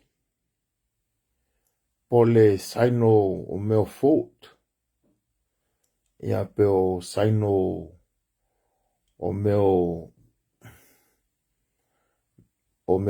under drainage po close drainage o ngā mea ngā langa o kawhala o mamalama le nei o mākonga fuanga o mākou konga o unga o kusia le akalmela wala nga whai la ulai bangi sa kusi e au fuafangua o ko e lau sa ngā lala pedei upu o le au surveyors nga survey ingau o engo kati mea lima surveyors e o piki tuala ko lima surveyors ng survey inga le mela e ko ngai mako piki tuala eno kati pelei upu ko e lau sanga lala. Vai lo kilo le ya au surveyors ni. Kama e ka ngakala ko kau. Kele o kau la wari ia e o lunga ka se la wafe. Le fuanga o fangua. Surveyors ia malo ke malamala mai. Nga mako fenga wenga whakasim surveyors ni. Surveyors ni. Ane fuwa abakula ko akau ka ngona na ia ne pasia. Ma koe sui ni mea whaneko. Ei kere fu ola ko akau koe kusi. Ia. Manga duele ma kakanga ya bidi amu heda. I kufu opa. Ia ma a lawa. Mawala i vao a lawa o marie. Makonga duele ia le whainga o akaia. O ila. Sa kaule i ne makanga duenga le LTA. Le LTA. Le Land Transport Authority of Samoa. Sa kaunga makua whakukua yangi sai. Aerang o mea o pauangara o mea o wa aia koe angasi. Wale ua maliu. Yes, kamale ko kasi a. O kasi kankale o maliu. Ko kasi lai mangu o ki ngai. Ole ka abale lea ngala bebei o le Fort Ranger male ni sen. E fe mei nisi o le ka abale la pasisi au ki kilo ku lisi ka abale langa tau o le youth. Kene mama lamala le poki le nga mai le ngau fa Samoa. I lunga i le poki nga mai Samoa psepa. Ka ngola o ia fa Samoa ka ko le poki me Samoa psepa. Inga ia i loa na kungu wa ole vanga le Samoa psepa e kele anga fenga ngui la vanga. Ana nga fenga ngui. Ole mori skaidi vo le inga ia o foi kanga kama peo e akama mai. Soro ingo i mei skaidi ka wa e Samoa mi se le vanga inga ngo foi e pia. Ole si kangaka e ma mao ai sa wa i me sa woi. Ai ngo foi e pia fa me i le pia. A iskan ka mai fale ali o ising umamau. Ai o mai e ko ye ole a mi ole kumalo ole ngu ole mo. Al ko nga mi ole mai fa pa langi mai la konis. E manga ia. Ai a pa Samoa. Mole a kungu. E ngale ko fa Samoa ka konis nga kasika. Ai paula le me fa le kongo nis nga. Ole sa ole li pokile nga fa palangi me nga fio kong fa Samoa. Ai sa li pok fa palangi fa me ia. Nga so ai le Fort Ranger le. So ai le Fort Ranger le valingon. Le taxi la pasisi. Po le kavale la pasisi. Ai ole kai minga tau mai ei kavale le akang sau. Ele ai ma se taxi ngo wa e kua. E mes kavale la pasisi. Ara pa waka vale ngo ba kola vive mai ngo ba kola to. O le Fort Ranger ma le youth. Ko lol me ka le youth. Ko kera ka lol me ka le youth. Le youth on is ko inga trucks. Trucks o la ye. Truck ngai. Magi fini fia longa kariuka ikua. Ele mo longa skariuka. Me yo pa ye fa longa pusa. Menga ka le youth. Ole Fort Ranger ye. La po ma fia longa kingo. Anga ba ye kul le lang pa enga mawanga. Au ilai I meo au kuia. Ole wingola kala le ngofa yaku. Ai fo wo aku kanga ko ngai makoma au kula ele makanga I ngo uye lumba mai ole siku. Wa ole wala fa la vale le ye ne mele ngala be ka vale. Ole wala ngai kaula ku ye ile la ku wa. Avai loa kaima. Ma fale aka. Vai loa I kai. Na kula yo le wala bai lo ka wa ku nga ka wa ku me ka o ko ngai mako an wa ku male wala le oso ku bai yusu ya o wala umanga ka uga ia ku le wala fa ala wala na ku bai keli o le mea langa i le mea nga o kusia le akar nga ei ele nanga ke le akar mea nga ka ofere ka complex ka mi o i lenen seve nanga le iba fikunga kupu wai ka nga fanga i nga ngai le siringo ya si weba o le sifinga me o le sifinga o ba yusu ngai vai ke a fa fonga me le au ba yusu ya o ke mala le ya si usonga ngo ya si weba nga sa ka ia me au ka fanga a ko ngai mako fa sanga le nga pupu o le pasi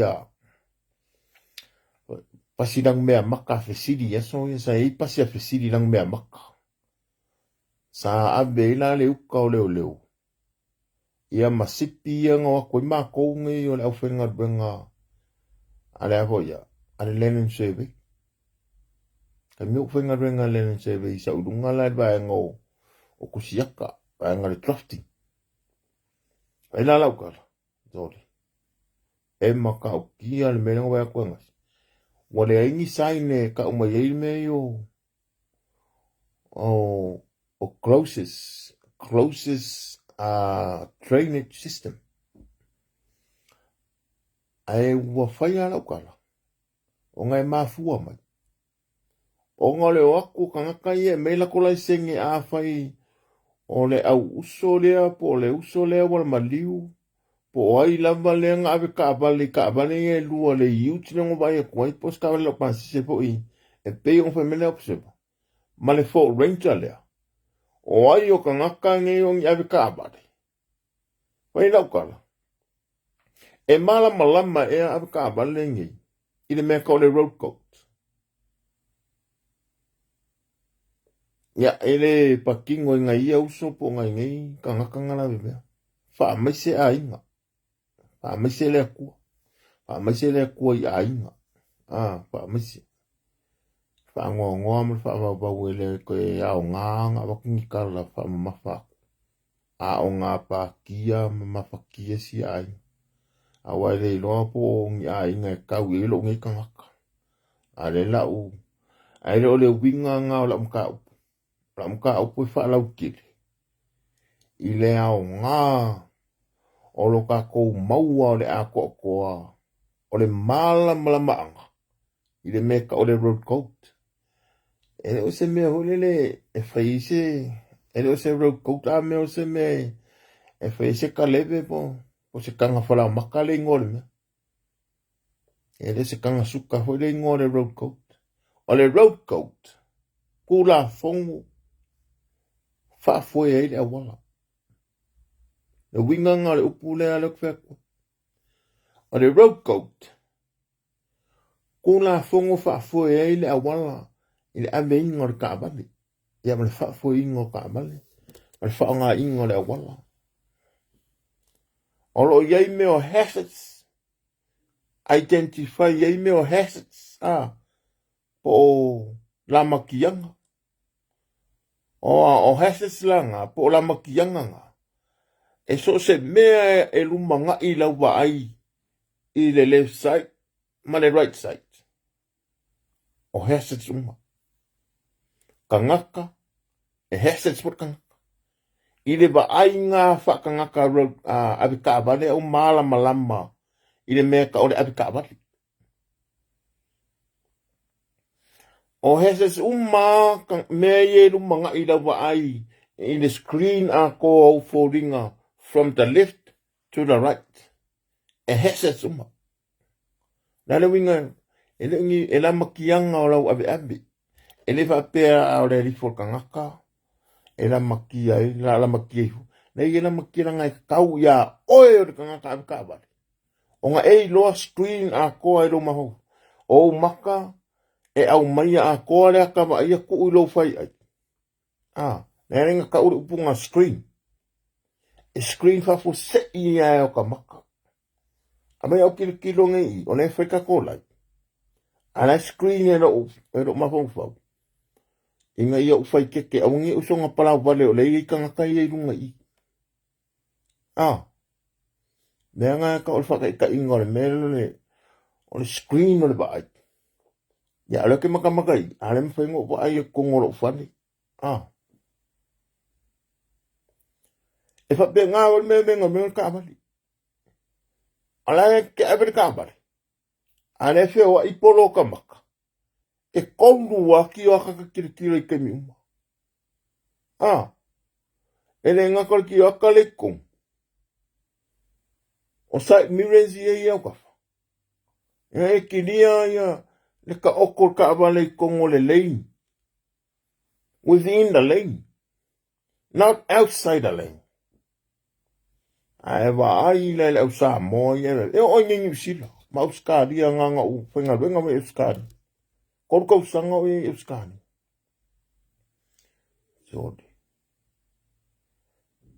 Wa kusa ava ai le kele o whawhinga ia. Ava ai nge le kele o whawhinga sa mo ia. Le whao ngā le wha akale. E le whao nganga i soro muri ai. E le whao nganga i le au ngā o le ka wale. Wa ngā langa whaifa piko. E le au ngā. E le ia mai e keu. Wa le whao nganga le whao ngā i kako. Nea. Wari e ile nguku. Wari ile nguku. Kilo ai e wawa e me o lau maka ma. Wari ngau nguku. Pauanga leo ngā o mea ke wa ai e koe lau Samoa. Mai wai konga pasi. E ngofo abe pasi fa fai e sere meanga. Ai fai e ianga ki o akaho e kilo ai. I mei e kukupu mai konga le pasi e maka i meo kengi. E maka po isi kengi o fa. Fo. E maka i koi. Nang te malama le lei ame pasi ia. Tele ame pasi o ke fa wo ai mako whewa. Mo ki e ai. Ma ofisili ai. E fo isa leo. Ma kwa ku fai e se meanga. E se au ngā. Ora wa ai ngā le kele au me ka abadi. E kai peia le kū mea mo le. Mo le ngiu fu le waku le se ulu le ngiu. Mo le ngiu le waku ai ke ba ia ku wapala kong. Penga le o ngā ngiu ala e ku. Au ko kong koe a pa u mai lalo. Penga umar ko kele o kai e ka abadi Samoa. Ka sa oa. Isa ka me alea. E ka abadi la pa alea ngā panga le lima le a. Ko ngā lima apea. Lea. Le lima lea. Alua wa ape ke mi umai. E o ka abadi ka ulanga la e lunga wa ape lima. Kawai. Pulanga. E o isko inga maisi. Ka makua sori. Wale mamalama le venga ka wale. E isi ko inga o mamalama i ngu uyo kisawa. Na ka upe au kile ka uama kongo i ngu uyo kisawa. Wai mele la kokor kongo. A fai wai loa e la fai api ka wale. A pengo fia ka maranga le punga e runga hatu. Punga e runga kam. La wo oku mori ai le ku. Ape aku tale. Olwo. E kiri era wala. Ka ko isa mo e sia o ko i fafo e sengi. Oi. Ko o ko i inga. Ko inga. Ele sao se faukuanga i Samoa. Ka sa oa. Ole alo malosi. A pole avo le fia Afrika lai ke ebe sa mor ke mi. Kasi ale le aso uma. ole makua malo ulu ka kalengo wi Samoa. Ke leo ka penga. Majority. Ele minority. Ole majority o ka kalengo wi Samoa. Ole makua malo. E ki nganga le iloa se mea. Ai alu wale ka alu pong sa. E whako ai loa ale. Le angola nga mele fai. Inga ua kupu se me ia. E o whara mele o kupu kenini. E o ane mele o kupu kenini. Ane mele kupu kenini i kangakalanga la bebe ai. E nga ore kangakalanga la bebe ai mangua a koe maalosi mai. Wa mawalanga ne songa langa lawa mungua. Ai o kangakalanga waku cross pass. E o ia o elanga e makamakai. Ma e laku bystanders. Waranga kaukangakai e waku makamakai o bystanders. E mama wanga o e kau intruders. Intruders, bystanders. O terminology nga e ka uikanga laka i whaabelavi. So skangaka laka i mene kupo i whaabelavi. E ka o bystanders. Ai eila makanga ho ia le on intruders. O kangaka whakulafong. O so whaafo se i peos whaalawea. Nga ka o intruders. Ia. E winga la laukala. Wale alo misi alofa malo alofa iai. Ya o kou ia ngā aku makamaka. You never learn from that thing. From that event. From that accident. From that incident. You never. Ile kai le na inga kungu. E sono musa kankaranga mai moan. Le o ai. Aisea. Langa foi le kupu ai. Te ilonga mangkua kai peia ka kou Samoa ke e wila pe a ora ke e wila. Sus kanga ke e wila i Samoa nga olang ke e wila. Te ilonga e ma kongi o ala fau. Ma paru mau i lalo. Ma sasa i lalo o ngā rima mau o ngā vai. Ma o si o kuri. Ioi. O ko ane leinga lau ke e wila.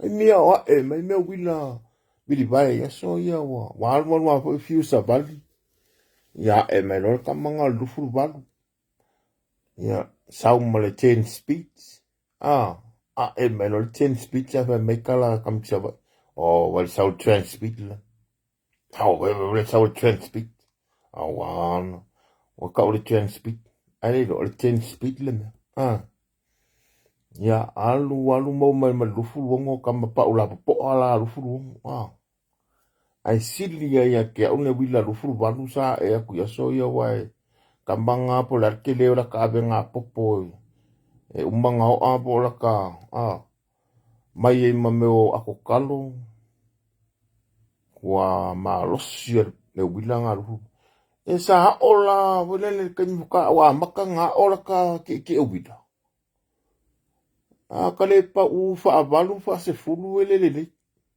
Wa voi kale mangua ele ya duro kama fa le mele fai.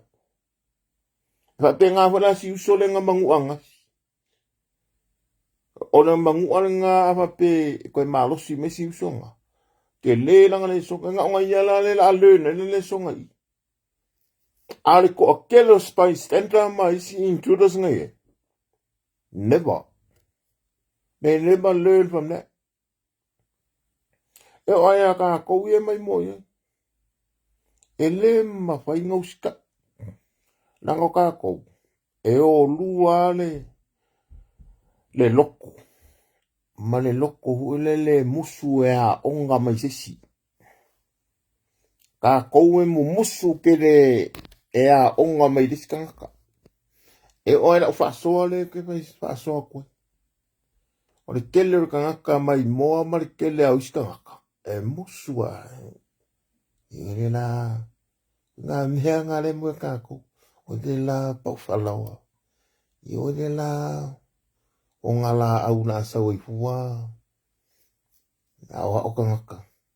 I me wena mo le bright. You know? O le bright la ngā Samoa. Le la yanga ko kupurtele o whawhikau. Ka saoa.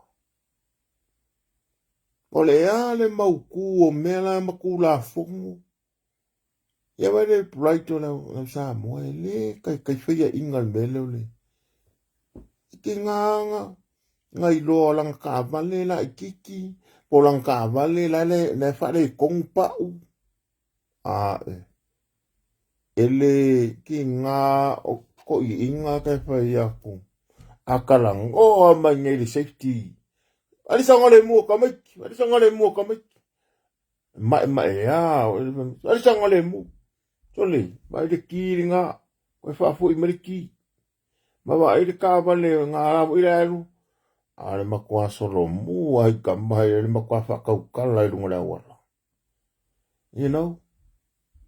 They speaking about influence. Mai kam whai impact les kalaka. Ei lesa mariai. Ai pio sa ngā kalkalangoa kuri maka upu lea. Ole maka upu sa awai. Ale o maika ngā kai lalo e levo i lalo leo langa le ka kio lai. Le loko mau lalo. Mawe ese le mimika. Le pride. Le pride fa sa moku wai le sa. Langa ka kou. Ele i lewa ngā maua kako ka mau a inga. Ole kele o ka kou. Ele i lewa ngā whaika avali. Ole mea konguanga le kupue. Le i levang kango i ka avale. Le i levang ave ka avale. Le i levang whai ka avale. Le i levang kango le oa. Ole uminga e kango i se mea. Ma e mawainga se oa. Olo maa sangi nga. You get too used to it. Nga pia lelo mea fua. Ia ma e whaia lole ku langa nga. Le winga lau kala pia le mea fua. Wa ele whapea wa e koe mimika. Ai alua i lau kāwale nomo. Wana i roa se mea ngā whapea i runga. No rima le i runga whauri. Awa nomo no. Pea le mea fua. Le winga ngā whapea. When you get too used to i mea kau mau oa. Ole mau o se mea. I kere popoli. I kere mimika. Nanga. Ole awa e maua wa umi o e maua le oa marika mau a inga. O umi o whainga o ka vale. O umi o whainga o whale o loa. O umi o nga e maua o se mea. So le winga ngā o whamkalanga. Ere alo ala ukala. Aole pu lea whako a maua sau mea. Kusapa ua ruas fukau sanga kalunga. E whalango lango i lunga whakau korisi. A wai i fo ila e te osi sela ukala. Nanga iei ka ngaka. E la iki la ka ngaka e maua le mele kwhakwe. E la iki. E la iki le nampa ka ngaka e le mele whakau ka. Maua no le mea whapele pele. Ma whakau ka. Nanga whai mea. E iki ka ngaka e ui aku. Nanga e wā iki a wala i le mālo le akua. E iki. E la iki ala nga ngaka e whaalongo makaria. Aere ko o kele pe ia ngā mafuri lau kalangoa majority o ka ngaka Samoa. E maua le pride. Maua le mimika. E maua le whanga e kia mo le whapose. O le kele o kako. O le makukua ia e le nomu. E wherua i loa. Mea wenga e lenga whai keu i kakforinga. O ngā kako ke le nomu. Whai kako vali. Vali kako pasi. Vali kako foringa. O ngā kako ke le nomu.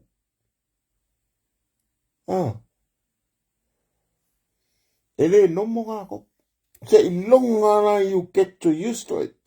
E umino awa kere ngau mea. E le angolo iau. Nanga wai o lai kero koe pupole pe koe mau mise. E langa e ango iau. I mele o le vali o whaopopo mea. me additional things. Me nai, e wala le mele le ka vali. A wala ngale foko a mo sa ka vali. O mo se me fa popo le wolanga le foko ai mi mika. Ai a uminga ye me fa popo le ya. Ele ango ye. Ai mika mika o ila o me la no mo en fa anga e steady. Ai no mo wa e loa ma e get to use what if familiarize. O pule familiar. You get to familiarize me uma. Ne mo me le upu fole le fa sa mo. Kama wo spooky kama. Spooky. Ya, se upu fole slang words. Le upu le spooky. Le upu nga familiar, upu kalfea ngai nga. Kanka wa masangi. Masangi le e yeile omore ila loku ieri uso. E yeile o ala vaila po i Whanaka Complex. A kimula. E mase se. Wa rimri mua i ngā pe a kim. O le awala i ngā, e rimri mua. O le silaka ngaka. E le leirang common sense. A o kanka Samoa. Kele i o lau Samoa. O kil mena common sense. Kele ma kanka Samoa. I me i o pau kāwari. O le o aku whakau me o pau kāwari. Ho i ngā lau o koisi o Samoa. Ai kele lau Samoa i e la ua me pau kāwari second hand. Ma pau kāwari. Ho i waki ya i papalang. Ia ngā o a misa ngengi usila. Kawa ai isi au kamanga me sari. Ano aku. Ewe me. Tere kawa o aku. Ba soli. Te ufoi a o kou fai ngā mea son. Ewe me na wari. Ngā mea. Te roko. A ko walo lofar ka kua kumu. O koi fai ko pisingisi e la ua ngā mea o pau ka awale second hand i Samoa. O kou kongu wa ia lea. Ngā wakule e so e kou kupi. A ke lo pa unga ukia e palangi. Ngā rangia i e palangi inkia marau senga. Ua, we're right off. Mune koi siao ngā. E mafia mai aisi mea ngai e. A ole fua whaka kaumale mea kau quality mo le safety o le kāwari. Ngā ringa kia. E o mai lau Samoa ma lau konga lau i Samoa. Kele i o whaalabe le kupu i Samoa i pau kāwale i e whaipisingisi e isi a ula. Lau kara sao au kele pala ai e na ngau isi a uoi. Ala ukalanga le whai. Whai so o ala ukalanga i a uo Samoa i e la ua le mene. Whai e mene le lau mo ko pau kāwale second hand i ni. E lengi o meo la pisi. Ia ngā wakula i e lea ai te roi. O le mele a ngai wakwasio kengi kanka i Samoa. Le winga lau kala. Le ngā kanga whio ki ka ngaka. Ai koe whio ki ka ngaka le kau. Asa o le kaunga kau o pau ka awale ka ngaka i e lau. Kasi ngā contribution factor.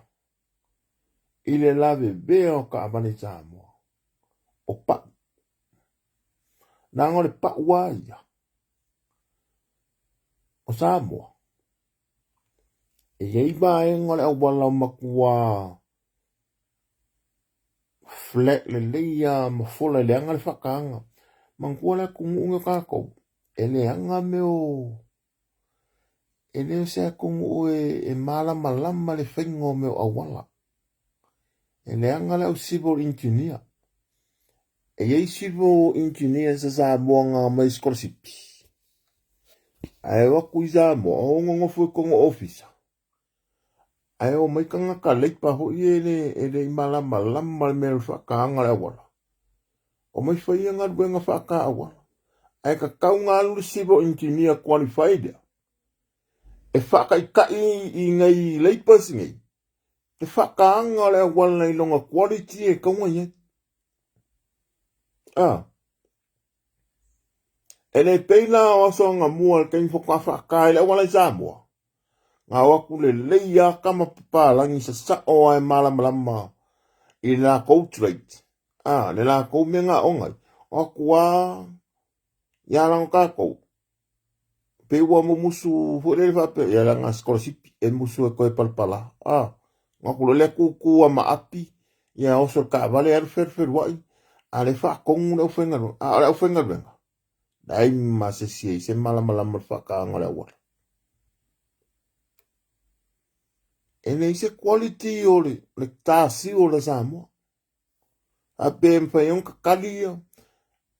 Le ele quality le nga o le tasi o mai le pau le se quality. Kupulo mal me vo le wa sa le o ka bali. Ya le la o lo me ka o ka. Mo le speak. Sawa. Ang kuala le wa mai lo ma le primary mi mika fa Samoa le fa sa le o ka bali. O ngola la fa ke mu malisi. O ngai musu fa ye inga le di foris ka bali. Misia Samoa. Samoa la ke fia la kuluma. O ngole le koro ka vale le dum. So le ke fia la kuluma la ko wa ki le ko kuru ka vale le koro kulum. Nga ala fia lu dum. O ngole fa a ko ka vale le iskama yan nu wa ka vale dum. Le la fia la ka vale ya afula nga family lo. Ko ulo mane. Mar koro ka vale le ngai dum. O nga fo ia. Ole pride. Ole mimika. Ia por kang ka le kua la kua le i se me opisi ai manga o ai kipire ka va kipire kule ka va ese uma mafu anga o meme o me yo fa la ua kunga po ufa makalainga o ngisi nge yo mea le ai fi ai kanga kai Samoa me kele mai mo i me kwa quality o pau. I never see Samoa over aipo e whaingi me ka ongi wheel alignment. I never see that. O ke le iwa ai o yaise majority o Samoa. Ka ngaka whai ka abare. E ngā sole whaide me ka o le wheel alignment. Le winga la kala. O le mea le wheel alignment. E whai ngengi usila. Whai Australia. Whai i Amerika. Mākungu umai e kua mai Samoa. Nei e kanka Samoa ia. E malama me ka o le wheel alignment. O le wheel alignment. O le wha abasenga inga mar wha apare ngingo au pa. Pa wana uka abare. Aere o au pa. Pa ur ka abare. Inga ia pa lengi le pa wana uka abare. Mai le se kamale e alu fuane wala. Aere pa lengi. E kei loa le ne pa lengi o na uka abare. E li saru kuruku male mai kawe kuur fweuri. Ana e ruka abare. Ngai mai akula ia lewa. Wa isere me wa ua de vi. Vo ile i ko kong. Mankua ile vi. Papea. Idu mal fweuri. Le Amerika abale. E ku lole vi lea pe kawe release le Amerika abale. Le steering wheel ka abale. Mele Amerika abale. Steering wheel la ku lole vi le o ngako. Lolo nai align le ya pa wana ka abale. Ai sipal me ku. Yang ai lola ya le makua. Ya neve mea telo malase. It is the WAF test. Warrant of fitness. Yang a WAF test. Warrant of fitness. Ese fo ila le warrant of fitness. Ne me maua mai le warrant of fitness le peparanga. Ese me ka le wheel alignment. Nanga pole ale le wa maua le pepanga lau ka avale. lawa maua lawa na fitness. Nefe mai es kamale ngo ya telo malasi. Po se kenge po se kama. Ai, ia whaftai a kure message, po le komen. But, a ia lea. Ia le leinga wheel alignment. Ia whapānengi pa. Ia pe o ngisi ngā wāenga ka ua. O loka I loa ku la whongo le speed limit. Ia ale ngilangi speed limit I wā o le kau whapi I mea le sign nea wā kaunga I speed limit I le awala. Me o sign o funa le o whako sign o whapi e ronga pou. Ia ronga ponga nga. Ele se sign o e last. E wako kanka iri lalo e ofa I lako wa me ka fwe lako afi. Awa inge, nea kungu e selele anga wa amio. Ale maku kua o ka ngaka e whaia. Ia keo fo langai. Ai awa peka ka ingi mea ngā wako e keu ele au mana e leiloa. Re ka ua I o meo o ngā paipai whaku e le malo le awala. Ai ronga saini runga. Langa lai, o leo ngā le saini ali o kou I o ri mwhai pule I kua. Ia kou ka ngofi e whaka ua meo saini. A koe whakungi saini kongo. Ia o kou maka ia mawea mo se kou mea e whakura whongo inga. Whaasanga koe ngawi la loma ambe ka fweki a fia a inga. Alanga e se wheire ngu. Ia I loa ia ewe ka avane ia whewa ia. Ne speed limit. Ne sawa whakapura inga. Ia pei loa ai. O le la er ka avale lunga se fo. Me o kau paku foi. Ia po le la er ka avale lalo o se si fo ele le mele lalo le adia. Kawo mai wa paku mai fo I lalo. Pe nga. Ia mani kele ko inga pi onga ki kele foi. E ia meo saino. Mai awa ngi Samoa lava mea nga. Ka ke iau kau o se pi onga kele isi ngu ka kele I o momuai. A mese langa I kurisi mga kou e fau isi pi kongu. Ai rengi me wape ngā pi. Ore makua kele o le ngā o sao me kongu whare le I Samoa. Ai whare kongu I Samoa. Ai o le kako whaasoa ngā ringi asu. Mua kaukarangi ai. O ngare mo mia mo le changa le mua le kumu. Ia mese kako mka mua. Inga ia whaamala malama mele le inflation. E le o se mea le fast.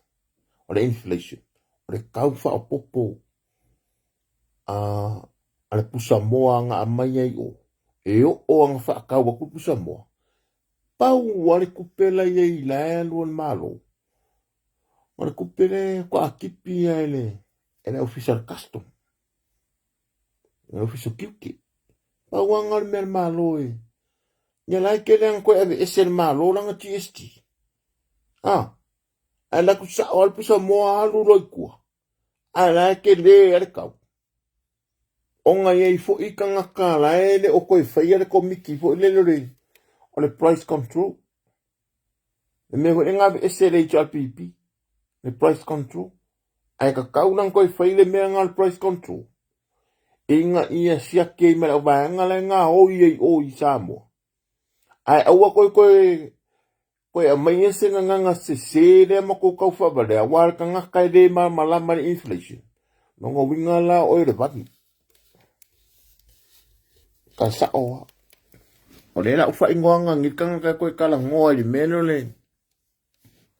O le inflation. O le vale wa le wa uma wha mamala mak. Le o ka kou le fast. Usai le o ka kou ia le fast pati ne au kui la ukala.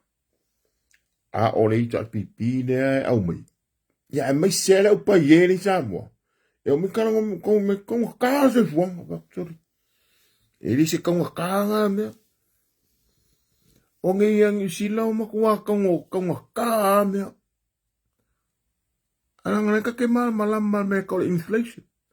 E le whapera kaunga kaunga fuafualia. Kaunga kaa soa kupe. Soa kupe whapale, nina ka kupe maua. Mai kaunga soa fuanga. E le whapera sau kau soa fuanga, anaka ke ngofo maka whakarikali le kangakala ngi usila. Ia mela ngai maua lo le upungal ko mumu. Kaunga kaa soa fuanga ko mumu lo. Whakofa, whamangui aku Samoa. Malo Isaac Pula. Malo tasi leota. Sore kamalo Isaac son. Malo Isaac. Kua maa kau kia o post. No whaku mo le uso. Ia au fionga tasi leota Ioane. Malo tasi. Malo leota. Au fionga. Karina a peo. Manuia nea sal tau whafonga anga. Ia o umana tau pokalame. Katau al pokalame o ngole sangole mu.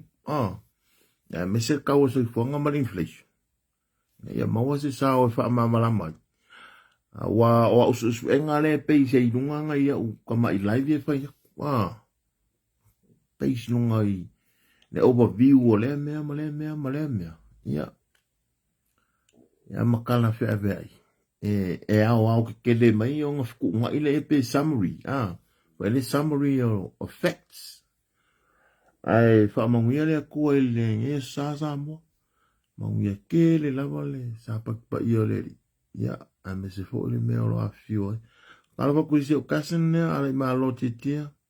Apa kas? Alo kere aku moko. Ine, halo ine, one mowek. Ala i maa lo titia. Kas. Manuia. Saifua mai manuia o tau Samoa. Pero ia tai au, tau le lua le uli. Ia tato lai masan.